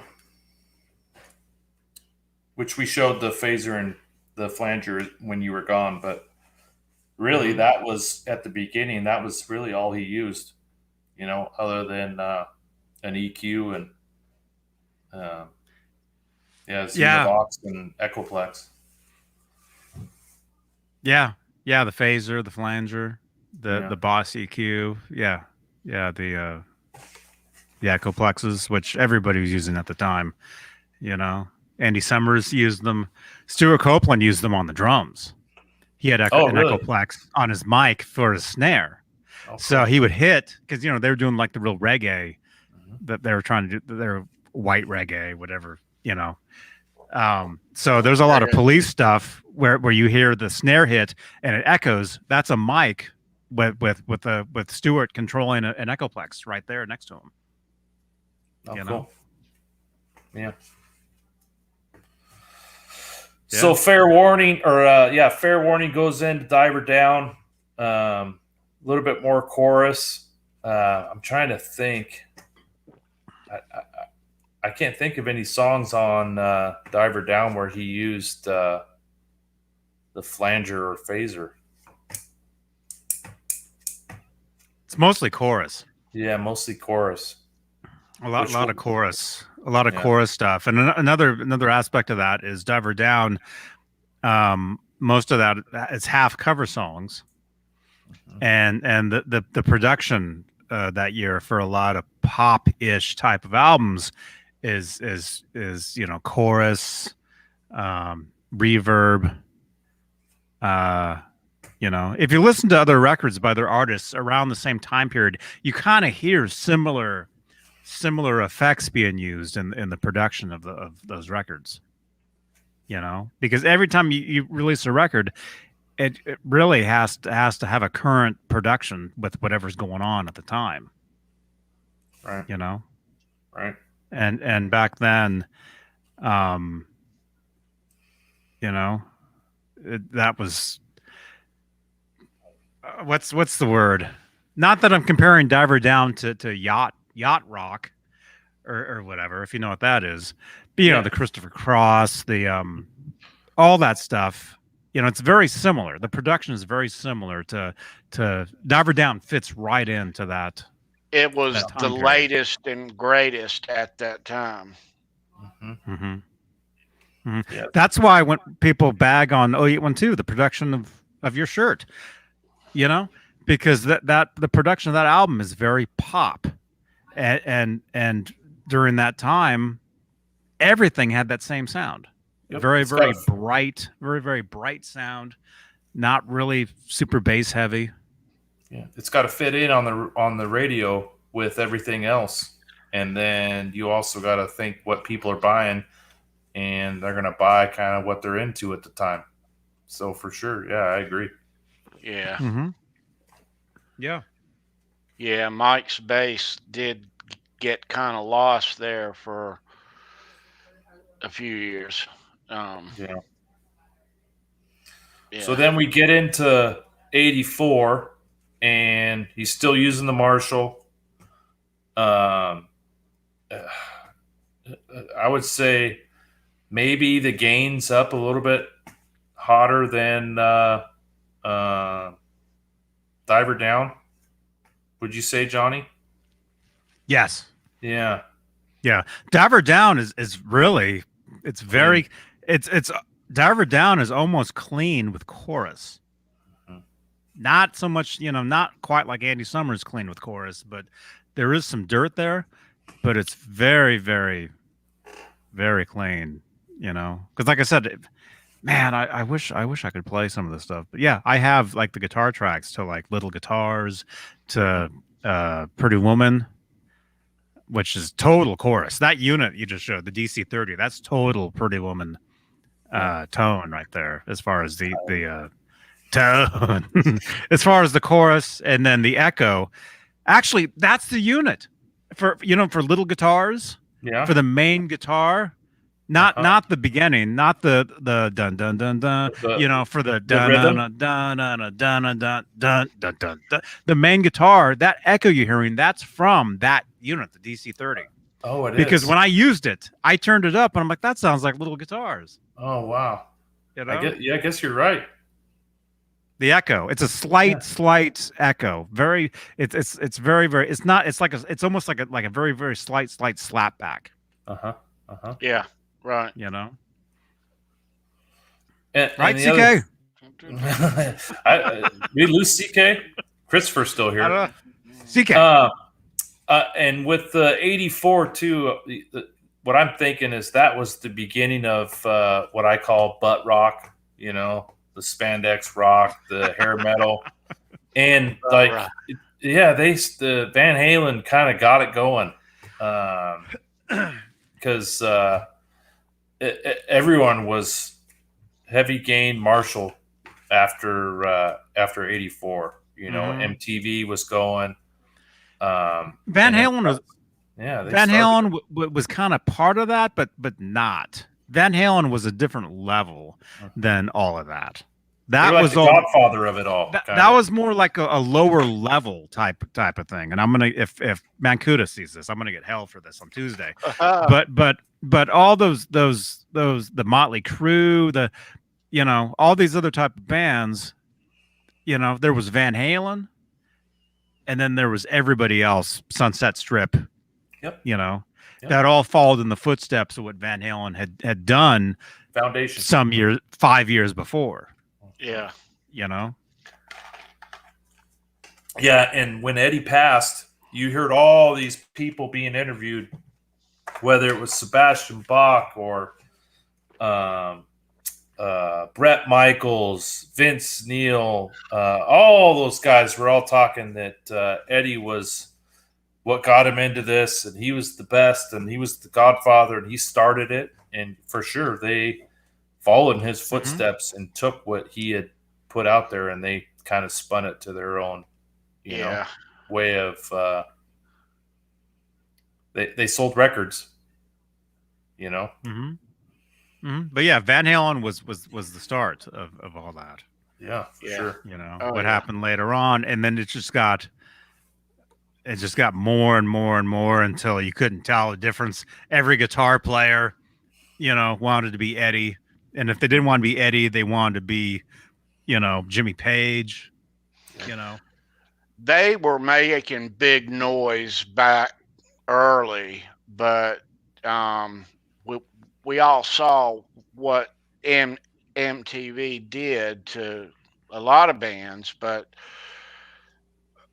looking back on it, I think Van Halen really rose and really became big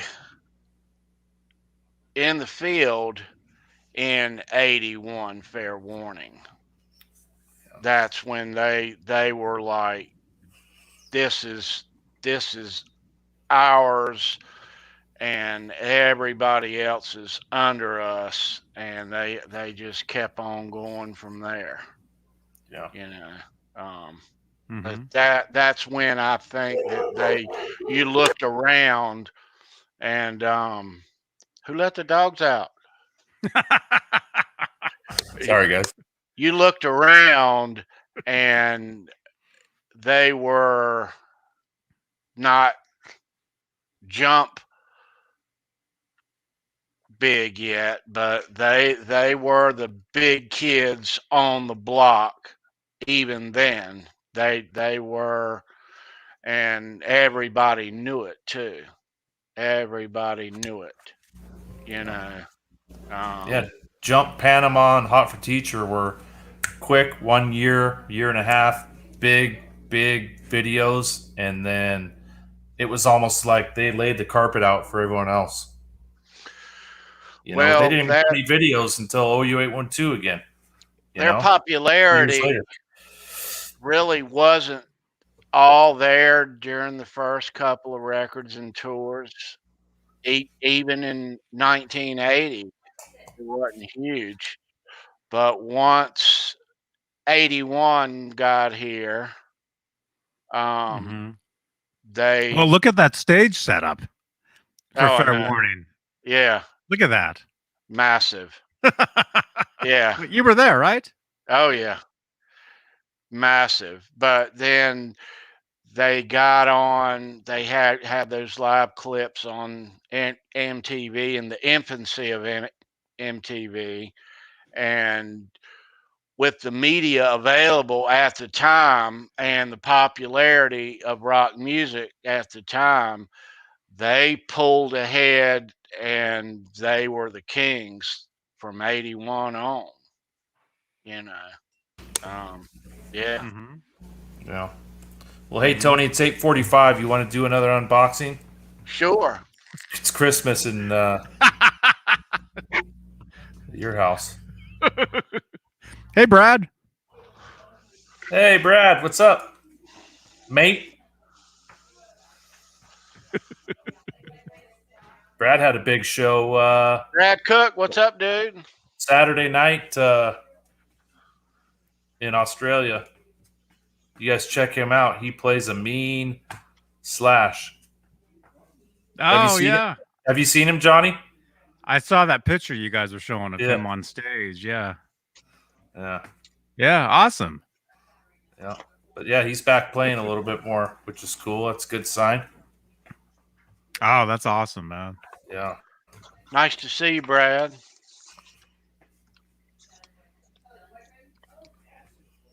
I just had someone show up at my house, so it might be a little bit loud here. My house is like Grand Central Station. Uh-huh. Yeah. No worries, Kurt. All right, so. Nice. Nice. Okay. CK's back. Very nice. Very nice. All right, so let me get rid of this trash. I'm going to change screen here. So you guys know what the guitar pick looked like in '84. That it began in the South American leg of '82, the white with the black VH logo and his script on the other side. That began in the South American leg of the '82 Diver Down tour, which technically didn't happen till early '83. Used those picks at the US Festival and for the whole US leg of the '84 tour. But once they got over to Europe, the design stayed the same, but they went to tortoise and red, and there was, I think, a couple other colors mixed in there too. But those other '84 different colored picks are, they are kind of rare over in Europe. Messages received from Tom Marhai. Messages: I miss you, buddy. Stomach is killing me, and I am loving the show while in bed. Love you, brother. Tom's on the phone. All right, so Aren't you glad Siri doesn't say and a nude pic?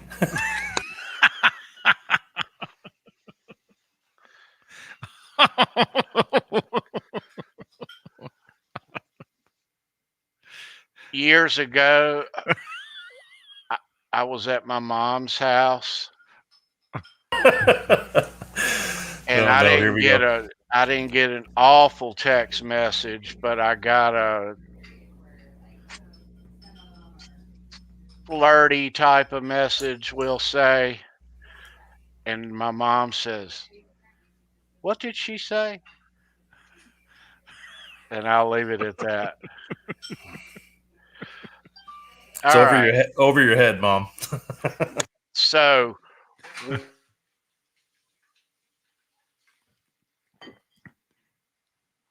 Oh, wow.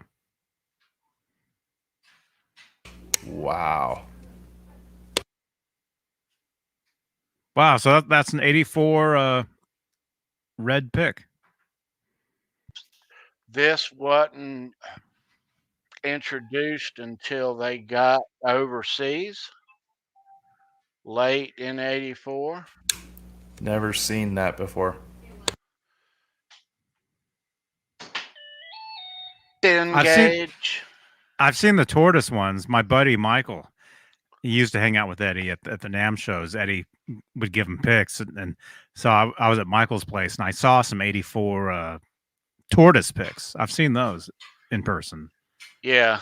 Um, But the gauge on these, obviously, you can look at it and you can see that it's very, very thin. yeah, it's thin pick. Extremely. And that's what he used on that tour is that gauge. Now, the gauge, he used mediums early and mediums later, and went back to these even later. But yeah, 84, and that's a pick from 84.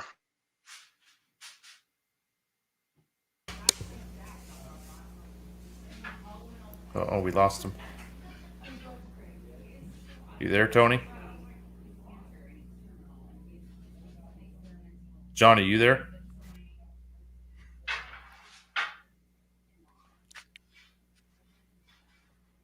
No, I'm just playing. Okay. Yeah, I'm here. Yeah, You got me. I'm like, I can hear the dishes back there. I can hear the salmon I know. cooking. I know. I did it the other night to somebody too. I'm like, Oh, there we go. We got you back. You can hear me okay, Yeah, guys? you're good. All right. That's crazy that he Alright. switched thicknesses of picks Yeah, like that. yeah, I do that too all the time. Yeah. Because again, it goes to writing. Whatever you're writing, different picks have different feel, different things you play feels different, different toads. You know, you get a Playing different rhythm or lead. Yeah. you get a different tone out of a heavier pick, as far as the actual sound on the strings, than you do from a thin. right. Know, from one of these. You know. Yeah, Oh God. right, right. Wolfgang plays 60s. Yeah, yeah, Yeah. yeah. All right. Should we move on to 5150? 5150 time. 5150. Really processed sound. I would say a lot more than 84. To me, and Tony, you tell me if you agree, but I feel like the game was backed off a little bit. Yeah, oh yeah. Yeah, It on was. 5150 It was. compared to 84. But a lot of chorus, and you know, he really didn't start the wet, dry, wet until the 90s. But it kind of sounds like it to me, to my ear. But yeah, still using the Marshall. It was less gain, but he had evolved as a player, and he was still chasing. Still chasing. Yeah. And he had to find the right balance in his brain and in his ears of what a lot of keyboard songs sound like with his guitar. Yeah, you couldn't have that dramatic difference. Right. Right. The other thing we didn't really talk about was his guitar. Of course, that changed throughout, but I think maybe a little bit in 84, but more in 5150. That Kramer guitar sounded way different than the Frankenstrat or the Flying V or the Gibson Les Paul or the Explorer or Destroyer or the any of those other guitars that he was using in the early days. I think were a fatter sound, more of a trying to cross pollinate the Gibson and Strat sound. Where when he went to the Kramer, it was a shreddier sound. Right. He had that Seymour Duncan in the Kramer. It just I don't know how to explain it, but it was more of a shreddier, faster. I don't want to say it wasn't a thin sound. It was a faster sound, I guess. Just the way he played. You kind of know what I'm saying, Johnny? I'm trying to explain the difference between his guitar from like 85 on versus some of the earlier stuff. Yeah. Because it was way different. Sorry. I wasn't here because Ned had brought a gopher in. Oh my god! And it was right. no. It was right here. He dropped it. It was sitting in the hand. I've got one of those Roland Microcube amplifiers. Oh, yeah. Sitting right under this table here, and Ned came in and dropped this dead gopher right in the strap of the amp. How big So was it? It was like that big. So it was like sitting right there, and so I was trying to get it, and then finally I got him to get out, and he ran out the door with it. That's where I was. Cobra Kai did that warning little art piece. Oh, the technical difficulties. Yeah. I told him he should have put Ned brings in a mouse. Neanderthals dogs need to go to the bathroom. Jay's kids need to go to bed. He should have had kind of all those things around the circle in there. That would have been funny. Nesdal's calling. Yeah. Nesdal's AC's going off and no one can hear. Man. Yeah, Rob Johnson's got to go to his girlfriend's back window. Rob left the Van Halen group. Yeah. He got back mad. yet? Nah, he left. He left the group. Rob left the Facebook group? Yeah, he got mad at one of the posts and left a huge thing like, I'm sick of reading this, I'm leaving. And he left. I talked to him on Friday. He didn't say anything about it.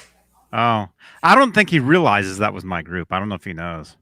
I was going to wait and then tell him, like, dude, why would you, you being the Van Halen guitar builder that you do, all this stuff, why would you leave the second biggest Van Halen Facebook group? That makes no sense. And I know people are going kind of nuts in there right now, but I've got the band hammer and I'm cracking down on those weirdos, The way I look at it is you just got to take it for what it is. And most of it's BS. And you have to pick and choose what you open. There's more good stuff in there than there's bad stuff. Yeah. Oh, yeah. Oh, Yeah. totally. Yeah. Totally. But as far as the guitar tone, okay. Yeah. You said from 85 on. Yeah. The tone was getting heavier and heavier. Yeah. Even though on 0812, there's a lot of chorus, a lot of effects on not just the guitar but the entire record. But live, after 0812, definitely by Carnal Knowledge with the PV 1550 amps. Yeah. Definitely by that time it was the sound just got heavy, dirtier and dirtier. Van Halen 3 was total dirty. Oh yeah. There was no effects on that really. That Right. tour. Right. Yeah, it was I mean- it was crazy his setup. He had 2 cabinets and 2 heads and that was it Mm-hmm. on stage. Mhm. But the big thing that I'd say the biggest shift from maybe Diver Down was when he went for Unlawful Carnal Knowledge. That was the I would say from 78 to 79 was kind of its own thing. And then from 81 to 82, 83, 84 were kind of their own thing. And then it really changed from Unlawful Carnal Knowledge, the guitar and the amp. And he threw the wah-wah pedal in there as well on a couple songs. There was a lot of different, and he was going with the times, right? It was the peak or the beginning of the grunge era. Eddie was smart. He really was. He evolved. But I would say that was a big shift in his tone timeline. Yeah. Mm-hmm. Because you could really hear the difference in that guitar. Yeah, and he would say, he really doesn't listen to anything. he does his own thing, which was true, but at the same time, when you're a national act, you're well aware of what's going on around you, because if you're in the business of selling records, So are the producers and engineers are well aware too. Yeah, so you know exactly what's happening around you, even if you don't listen to it. You hear about it. I mean, how can you not? You're traveling the country playing shows. You run into other artists. You hear about, back then the newspapers. You're always on top of the charts. How's the record doing? Where are we at this week? Who's in front? Right. What are they doing? What's their sound? There's always, that's always a part of that, no matter who you are, when you're at that level of the business. Yeah. So I thought that was a big shift. And they were kind of too at a I don't want to call it a tipping point, but grunge was just starting.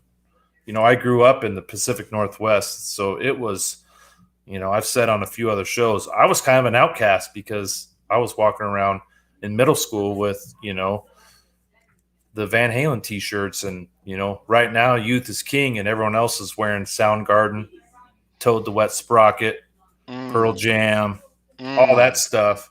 And I still was beating the Van Halen drum because I still like that stuff because it was hot when I was 14, 15, 16, 17 years old. But they kept up with the times where they needed to, and there's some awesome rock that came out of the 90s, I think, still, even though grunge was as big as it was. For me in the 90s, I was total Van Halen. I was everything. Oh, everything. yeah, me too. Everything Van Halen. Actually, I up hated until that grunge stuff. When I was in Miami working with Desmond Child, I was still total Van Halen. But that's when I started opening up to all the grunge stuff, because that really was, what was happening at the time. And I was in a band that was looking to be on that level at the time. So you, and the other members in the band I was in, they were into Pearl Jam. Every time we rode to a gig, be blasting Pearl Jam, be blasting Bush, be blasting all this stuff that I wasn't the biggest fan of, but I started to get it and I started to understand it because I had to be a part of that type of thing. Although I did incorporate my Van Halen part of what I did into that. It's all about influences and taking different pieces of things and creating your own thing. But now I appreciate the grunge stuff now more than I did then. Like, I mean, I say this on Tuesdays and those guys hate me for it. I love Nirvana. I love what they did. I think is it Heart-Shaped Box? I love that song. I mean, you listen to that, you listen to the guitar. I mean, just the attitude. I mean, I think we're at 150. We're going to edit this, right, John? He's cutting me off. Yeah. Well, hey, we're gonna trim this, right? I'm kidding. I've seen Alice in Chains 6 times. Yeah, I saw them with Van Halen. And then I saw Jerry Cantrell I've seen him too. At a well, I didn't see him live. I saw him at a it was in San Francisco, some outdoor show. It was some sort of protest type of thing, and he was there just hanging out. And I remember looking and seeing him. I'm like, that looks like Cantrell, but I'd never seen him in person, so he didn't look exactly how you see him in the magazines and stuff, right? And then eventually Green Day ended the night. Green Day actually played. Kirk Hammett was on stage talking, I remember. Kirk? Is it Kurt Hammett? Kirk? That guy, he was up there. He was talking through a mic, and he was talking, but he was hitting a wah pedal, No. Go figure. And then I remember when I was living at Desmond Child's house, I remember he would have a stack of CDs, like promos, just sitting there. People would send him the stuff all the time. And he gave me one. He's like, Johnny, check this out. And it was Jerry. It was Gary. Jerry. Jerry. It was Gary Cantrell. It was Jerry Cantrell's solo record, but it was a promo copy of it. Yeah. The one where he's like standing there in like water or something. Yep. In Is water. that the one? Yeah. Yeah. Yep. Yeah. So I saw that like probably before it came out. Oh, cool. And he's influenced by Eddie, and so's Yeah. who's the guitarist for Pearl Oh, Jam? McCready, right? yeah. Mike Yeah. McCready. Yeah, Yeah. Mike McCready. So it's,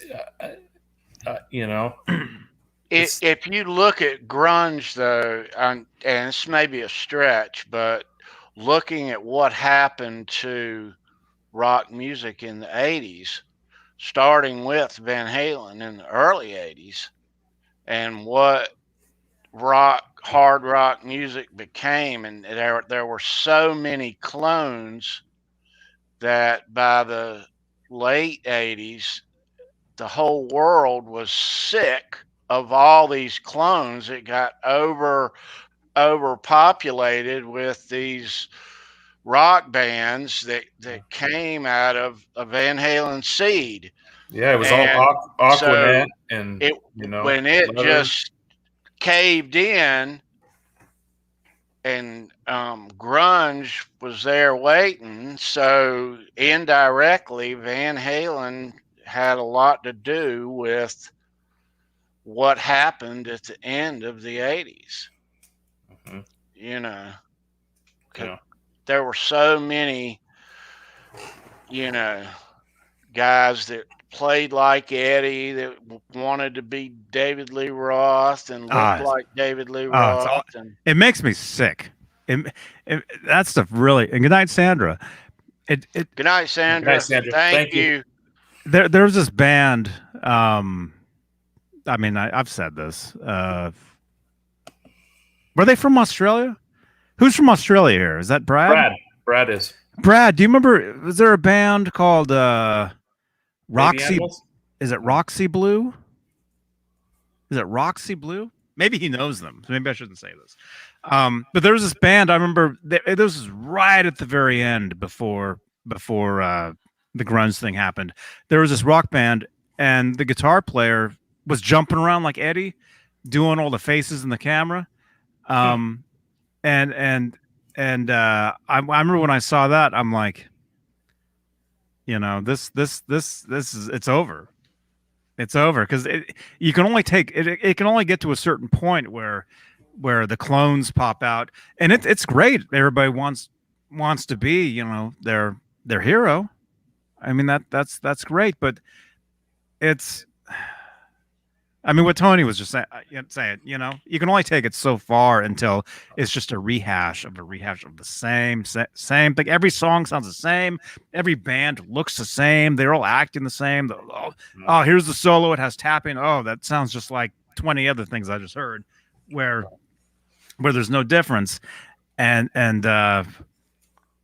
it's I don't know. I was glad to see everything, even though I was total Van Halen back then, where I didn't care what anything else that was going on at the time. I really didn't care. Yeah. As far as what was on MTV, whatever. For me, it was all Van Halen. It was always when's the next Van Halen record? When's this? That's all I cared about. Yeah. Then now, I'm into a lot more different things now. Even though I talk about Van Halen nonstop on the internet, I'm into a lot of different stuff, but I was, like I was just saying, the part that you just cut out, edit this part too, the Nirvana stuff. I think is great. I think is I mean, it really is Nirvana, Don't tell Mancuda this. Nirvana really took it back to the spirit of rock and roll. All that glam metal stuff that happened at the very end of the 80s, that was such a watered down. It's not rock, It's like it's aquanetted, hairspray down version of something that started out being what it is trying to be, Nirvana and those bands, they really did bring back a spirit of what that really is. Yeah, they trudged their Whether own path. whether you Right, guys like that right. or not. I mean, it's truth. Well, Yeah. I liked a lot of those 80s hard rock. There was Van Halen, and then there was everybody else I liked. Yeah. But when everybody else I liked went away, and it was just Van Halen, I did not like the grunge. I liked Alice in Chains. I like Soundgarden. A lot of them, it was just not my bag. Yeah, and Tony, during that time in the '90s, Van Halen was the pinnacle for me. But I still liked Def Leppard. I still liked Bon Jovi. Loved Aerosmith, Guns N' Roses. All that stuff was still on my. AC/DC. Yeah, AC/DC. That was all second tier stuff for me. But those are all top tier bands, though. The ones you just named. Yeah. So everybody below that, that's where it becomes kind of a blur of, these guys are doing the Guns N' Roses trip. Oh, these guys are doing Aerosmith and Guns N' Roses. These guys are doing, Yeah. Right. What's up, Andrew? Hey, Andrew. But and the grunge scene was insane here in the Northwest where I was from. I mean, it was insane. My first rock concert I ever saw was Screaming Trees, Soul Asylum, and Spin Doctors. First ever concert. And then 6 months later, I saw Balanced, Van Halen. But it was huge. It was everyone was listening to the grunge scene. But it was short-lived too, Mm-hmm. Yeah. It was short-lived, but it made a huge impact on just on rock and roll. Mm-hmm. Yeah. And speaking of Spin Doctors, really quick, when I was working at the shop in Berkeley, this guy named Alex Skolnick was teaching guitar lessons in the back room. And I remember one day he's like, I'm going to go audition for the Spin Doctors. This guy named Alex Skolnick. Everybody knows who Alex Skolnick is. Well, to me, he was just Alex. But yeah, he auditioned for the Spin Doctors. I remember he auditioned for Ozzy. He flew. This was 95, 94, 95, somewhere. I remember in between him doing lessons, and then and then we would hang out in between lessons, and we would talk Van Halen. Me and him. Oh, that's cool. He played my Music Man guitar. I'd be playing the bootlegs in the other room. all the stuff that the big box of tapes that I have. Yeah.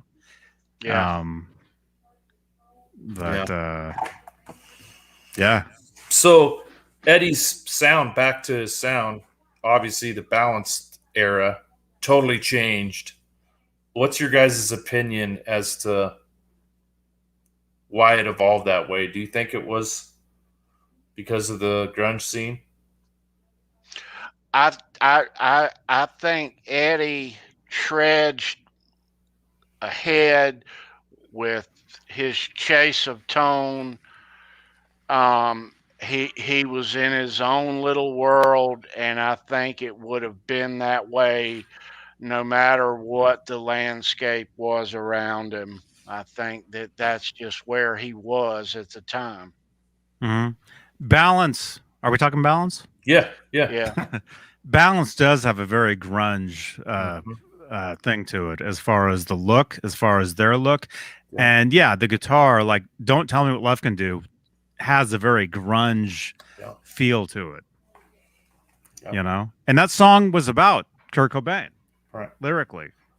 And I remember when I saw them Right Here Right Now tour, that they would end the night with Rockin' in the Free World. Yep. Yeah. And if you listen to the beginning of that, Eddie's playing on the low E string, kind of similar to Don't Tell Me main riff.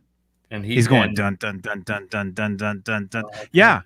So I remember when I saw that, and then when Don't Tell Me came out, I'm like, I've heard that. That's wow. kind of what he did. Yeah. Not the way he played it, but just the feel of it.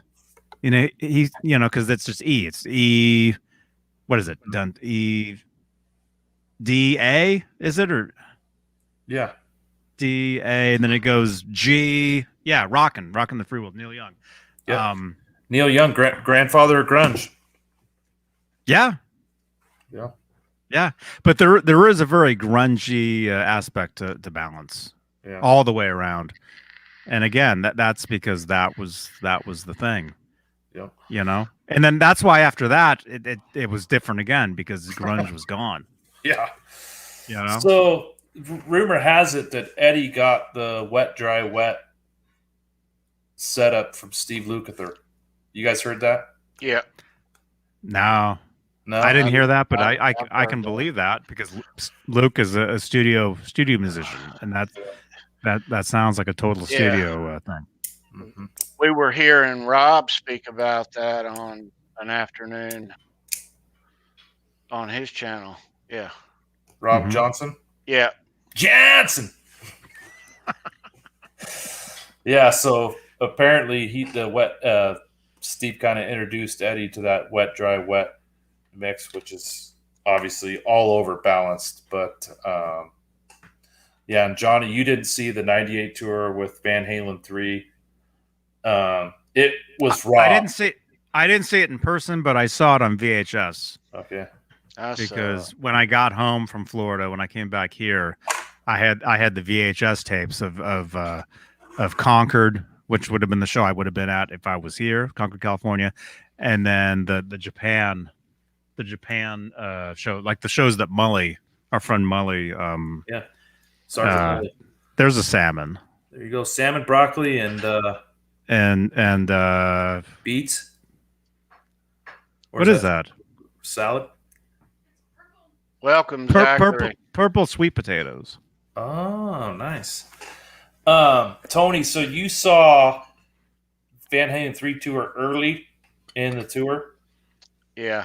Yeah, see, I saw it late in the tour. I thought it was great. Great tour. It was. Can't say anything bad about it. And I'm not gonna, it's just where that band was at the time, and they were doing the best that they could do at the time. And, I think we all should give that record a spin a little more often than we obviously all do. Yeah, I listen to it. I listen to it all the time. Yeah, fairly often. I always have because it really is like Eddie's solo record. Mm-hmm. There's some masterpieces in there, for sure. Yeah, but it's a long record. Yeah. Eddie went back to being hardwired into his amp and guitar on the tour, which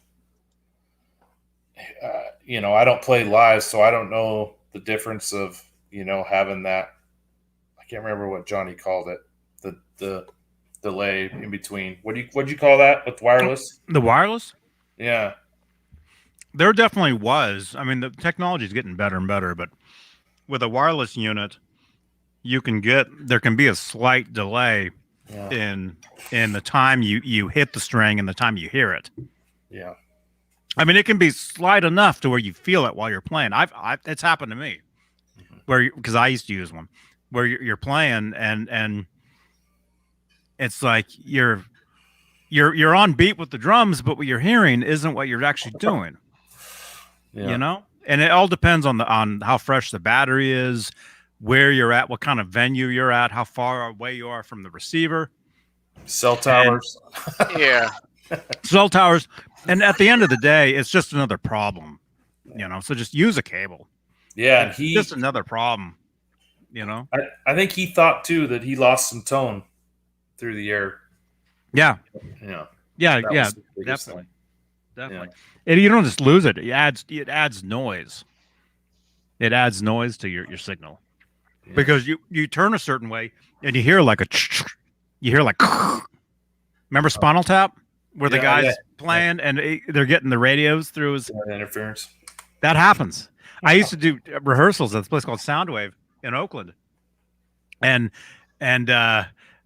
certain rooms I'd go into, you would hear the radio blasting through my amp, like the actual radio.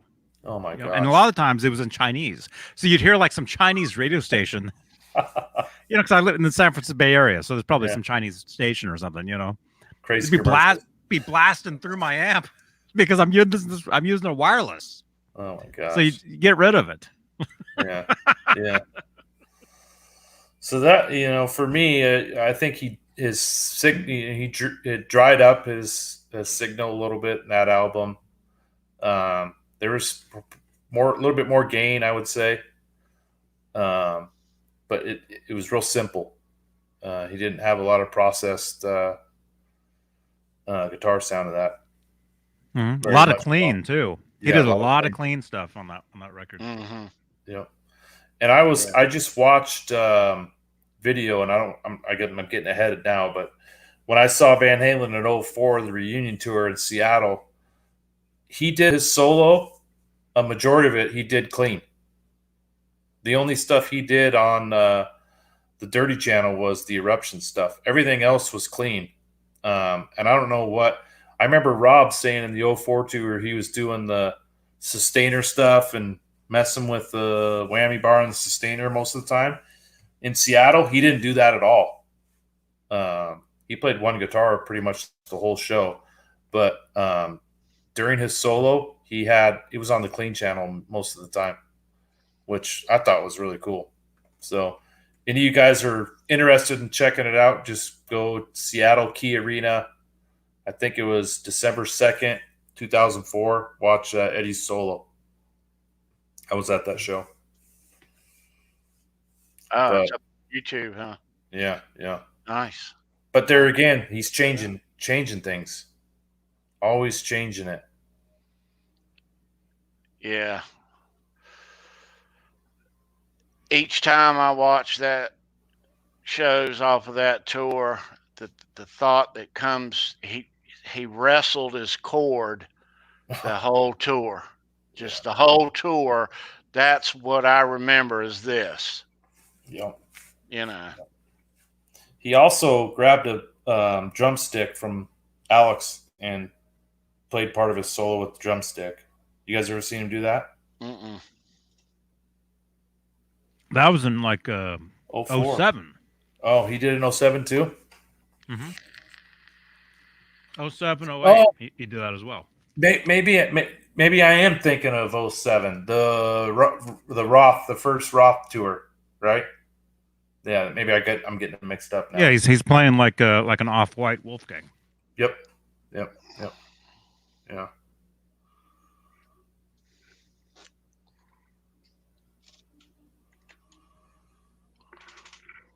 There you go. Reverend Al.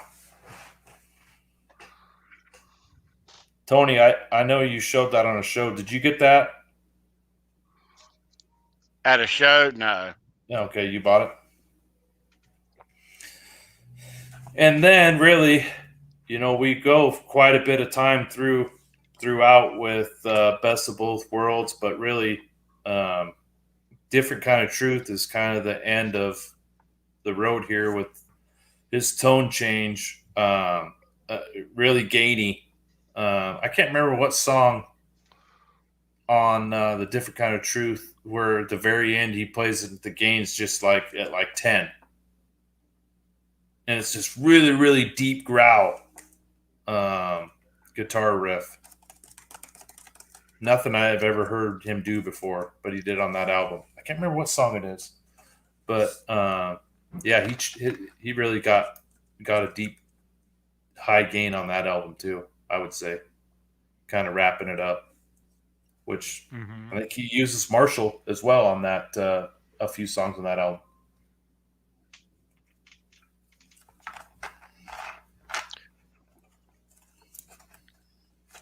Yeah. Um, It's a shame that's the last offering. yeah, I know. Technically, the last recordings was the stuff with LL Cool J, Oh yeah. and that was definite 5153 Uh-huh. amp. But it's possible he's using a Frankenstein because the Frankenstein with the kill switch that he used for the photo shoot for the replica. Elvis, the Shades of Elvis Yeah. book. Because if you listen to the one of the raps that LL does, he talks about Eddie with the Frankenstein, and he's using the kill switch, so he's probably playing that guitar. Yeah. Tony, as we kind of wrap things up here, we'll go around the horn. We'll do Johnny last since he's eating. But what are your top 2 favorite eras of Tone? Tone. Broccoli's the best. Hang on. Broccoli Rob. Jansen.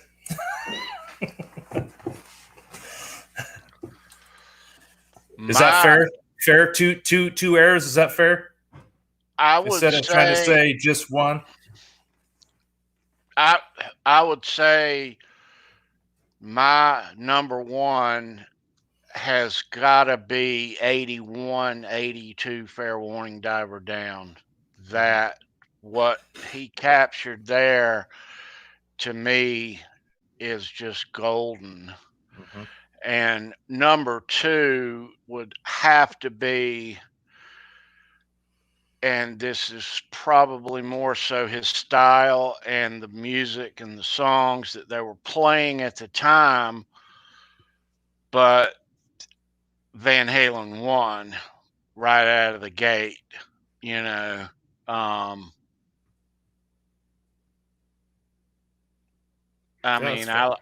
like what it became later, you know. I thought there's a lot of albums that I look at, and I think Mike Space shined more. 1980, Women and Children First, 91, Carnal Knowledge. But 79, his bass shined too a little bit. with Ed, though, 81 is the right on the money. Yeah. You know, yeah. For me, I would have to say 81, 82 would be probably my second favorite sound too, as well. You know, bringing that that rolling chorus in and the diver down. I love that that sound. And then, man, Balanced. Just probably because that's the first time I saw them live. And when they came out with 7 Seal, like it knocked me out of my shoes. Yeah.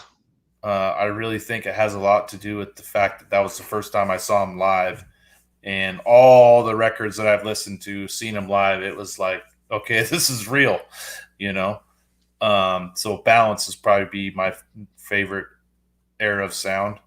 And the 78, 79 are really close to being number 2. But it kind of gives an asterisk to me because Eddie always complains about it and didn't really like it, even though a lot of us do love it. He was just chasing a sound in his head. Yeah. Still, you know. Yeah. How about you, Johnny? He's picking out. I got Salmon Bones. Oh, new band name. We're grunge. Salmon Bones. From Seattle. Yeah. So are you talking record tone or live tone? Or era? Era. Tone. era. If I had to pick two, Two, I would say Fair Warning, Fair Warning, and 84. Yeah, that's good. I would have to say, and my favorite era of his playing, I would have to say is 84, 83, 84, because he did a lot of stuff outside of Van Halen during that time. Mhm. You know, 82 to 84, that time period. You know, you got Michael Jackson, you got Diver Down. Starfleet, Diver Down.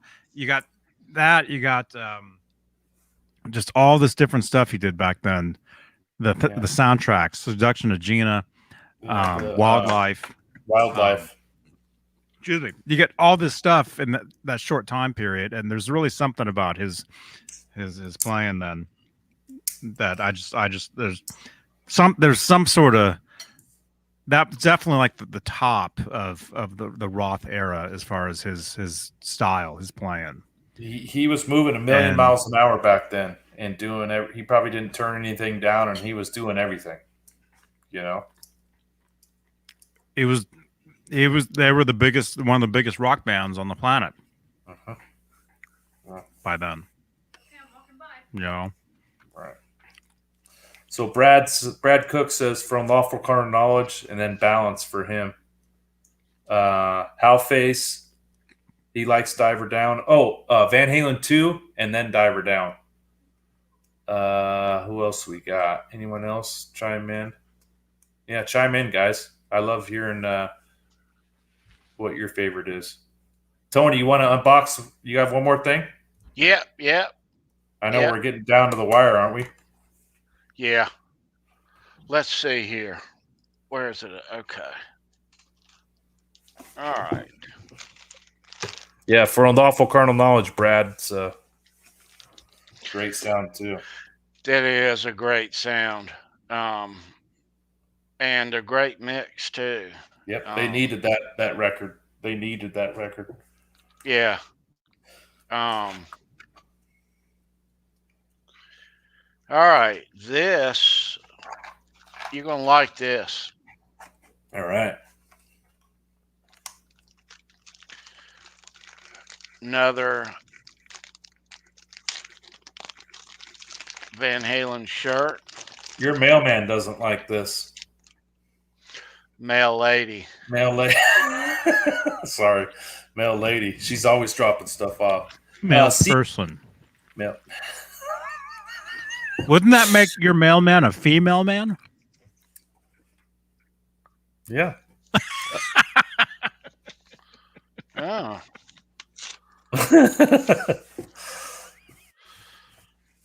I got case candy too. Oh, nice. And I'm eating broccoli. Oh. I got case candy. But it's too. grilled, so it's good. Ooh, there you go. Get those char bits on the end. Grilled anything is awesome. Yeah. Right, CK? CK likes Fair Warning. It's my favorite dark. Yeah. My favorite tone, dark and dirty. CK likes his broccoli dirty too. CK in the house. As Tony's breaking his teeth, Jeff Davidson said Van Halen 2 and 84.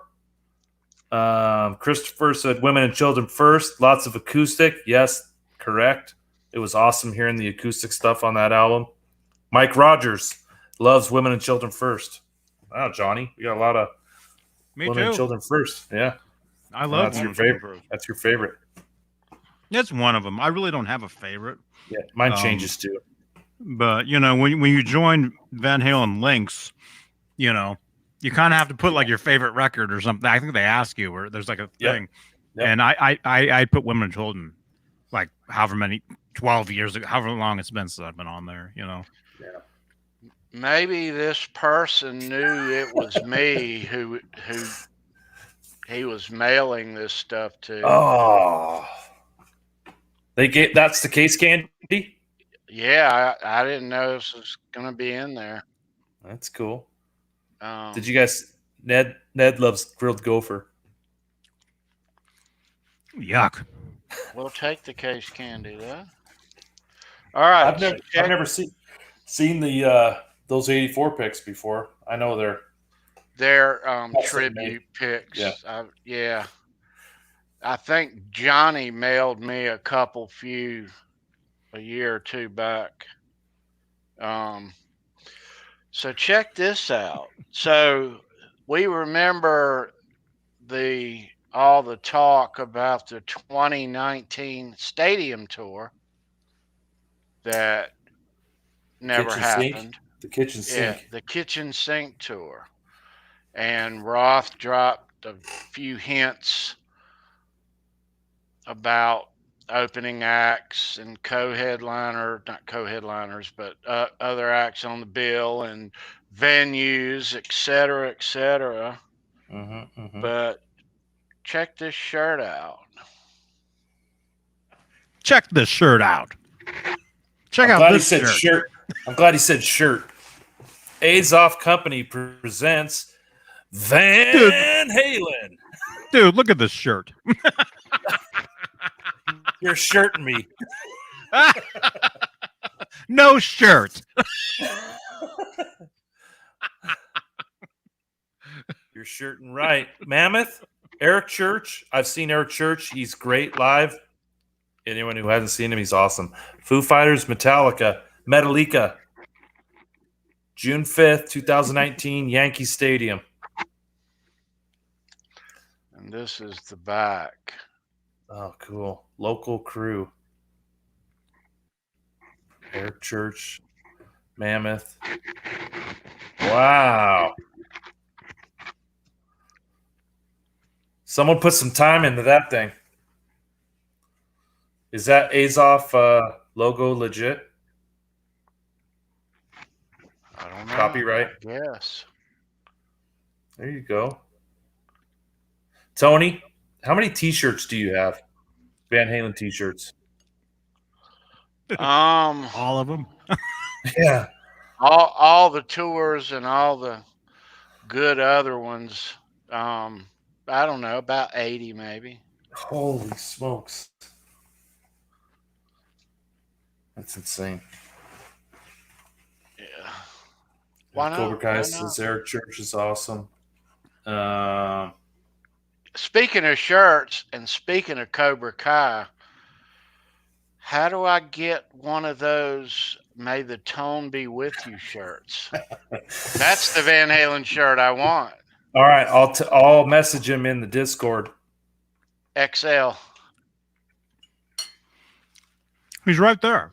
Just you made the sound with your fork hitting your plate, Johnny.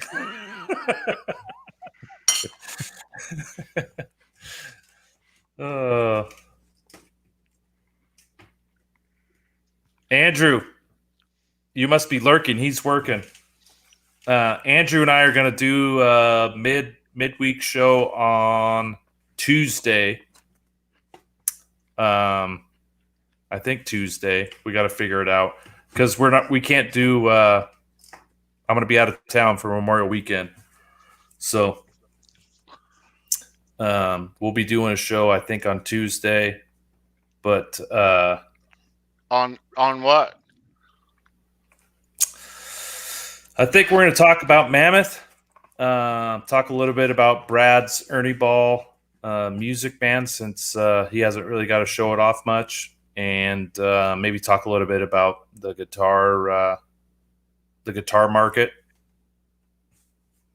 and how crazy it is. Neil Daly. Hey, dude. There he is. Nice to see you, man. Hey, Neil.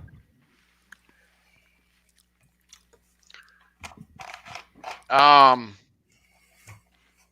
I want to give you guys a shout out since Andrew's in the chat and he can't do it because he's working. But he really appreciate Daddy Beane for laying the foundation for this amazing thing that we get to do a couple times a week, and for us to be able to watch 2 or 3 times a week. So Johnny, I know you're very humbled, but you've really opened the door for a lot of people to not only share their passion, but make time go by when we're looking for entertainment, and then for having people like Tony and I do this stuff just like you did. So thank you very much. We appreciate you. Remember to eat your vegetables. Just eat the tops. Don't eat There the you go. stem. The bottoms No. are gross unless they're Drunk. grilled. And then Tony, you always plug our show. And dude, you're a maniac too sometimes when it's 12, 1, 2 in the morning. I can't believe you stay up that late to watch our show sometimes. So thank you, man. Appreciate the support. Love the show. Andrew, Brad. Yeah, love the show. Yeah, absolutely. If I have to make a pot of coffee to stay up and watch it, that's what I do. Daddy Beane. Happened before, it'll happen again. Yeah. You know, I'm here on the East Coast, so I know it gets later in the evening. So, but yeah. I know how John Biel stays up now. Burnt pick fumes keeps him up. All right. Yeah, Jeff. Yeah, I know. The bottom of the broccoli is gross. You know what's even worse than broccoli? Cauliflower. Oh, I love cauliflower. Oh. Extra butter. Well, just because we're on, I'll do it. Normally, I throw this stuff in the trash. Just saying. Feed it to Ned. But no, I wouldn't even. I would take Ned's gopher over this. You know? But I'll do this just because we're on and it's grilled. I'll cauliflower. And your wife cooked it, so you better eat it. Yeah. Have you seen those people that make cauliflower pizza? Yeah. Gag a maggot. Come on, leave pizza alone. Leave it alone. It's fine. Fruitcake Tony loves seeing the holy grail of picks. Amazing. Yeah. Cobra Kai, he wants a shirt. Yeah, love one. The best part of that shirt's the cigarette coming out of the headstock.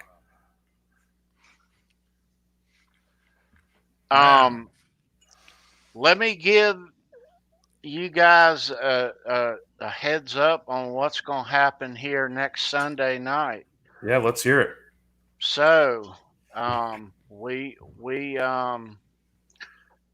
been after a Frankie for a while, and this guy right here pointed me in the right direction. Yeah. And so I have got one on the way. It'll be here this coming week. I'm stoked. Always wanted one, but I wanted it correct, you know. So yeah, the paint job.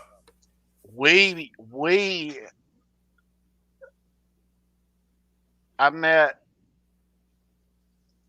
the guy who builds these things, and he is actually in the chat right now, and he is going to be here live next week as we unbox this thing, and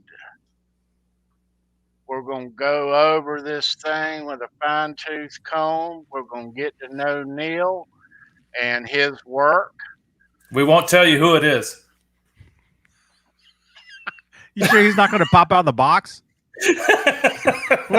What if he mails himself? You're going to open the box and he's like, I'm here, surprise. Let me show you what I made. Neil, Yeah. nice to see you, dude. Yeah, thanks for joining, Neil. Fun day. Yeah. We are so looking forward to next week. Yes, we are. So I will call you tomorrow, Neil, after I get home, bro. So yeah, thank you, dude. And next weekend, heck of a show. Heck of Yeah, a show. it's gonna be good. Yeah, It's gonna be good. stoked. I only pop out of cupcakes for free. Oh my gosh. Oh, that's funny. Yeah, I'm excited for Tony. He texts me, and I text him back like within 5 minutes with a link, and Yeah, the whole thing happened like within a matter of 12 hours. yeah, Right. yeah, yeah. And we won't spoil it for you guys, but they were all sold out. Like, I think Tony got the last one. Yeah. So, be cool. But yeah, so he makes some cool guitars. We're gonna meet him and see his work and unbox this thing. And yeah, you guys are in for a treat next That's Sunday. For sure. And I am too. Yep, it'd be a Christmas coming early for you for sure.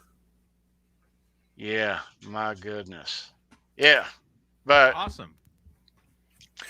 kids, it is approaching 1 a.m. and 5 a.m. will be here in the blink of a couple of Just 4 end hours. it. Just end it. Oh my gosh. It's like I gotta wake up in 2 hours, but let me tell you a story first. yeah. I'm feeling bad. It's only almost 10 here. But I have to go to don't bed feel by bad. 12 myself. Yeah. I got to go out of town tomorrow. Laz. Laz, are you going to be in town, dude? I think Laz is in bed.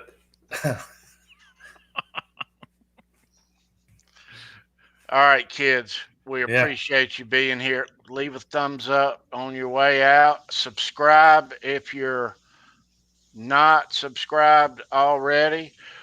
When is your show, Kurt? It's gonna be Again? Tuesday. I don't know the exact time, but I'll let you guys know. It'll be all over Instagram, but I'll shoot you a text, Tony.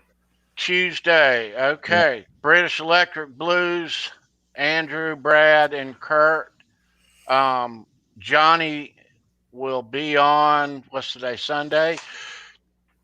Tuesday night. Yeah, it'll probably be after Johnny. Guitars and Will probably be 80s after Metal Johnny. Live. 8 o'clock Johnny. Eastern, 5 Pacific. Yeah. Talking Guitars, Natives Metal Live with John Mancuda and Neanderpaul. Yeah. That show usually goes about 9 hours. Yeah, you can rate us when you're done. We'll probably be going right as you guys are finishing up. Yeah. I know. All right, kids. Have a great week this week. Thanks for being here. We will see you next week, 10 p.m.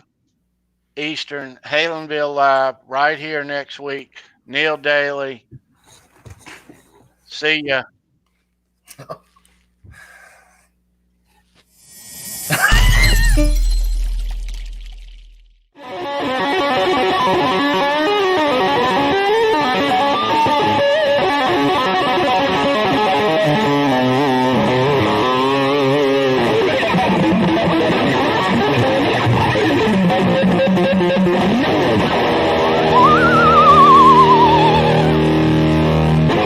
Guess how I made that sound?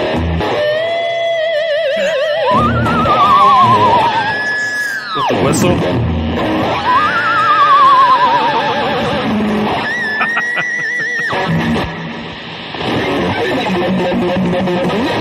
What is it?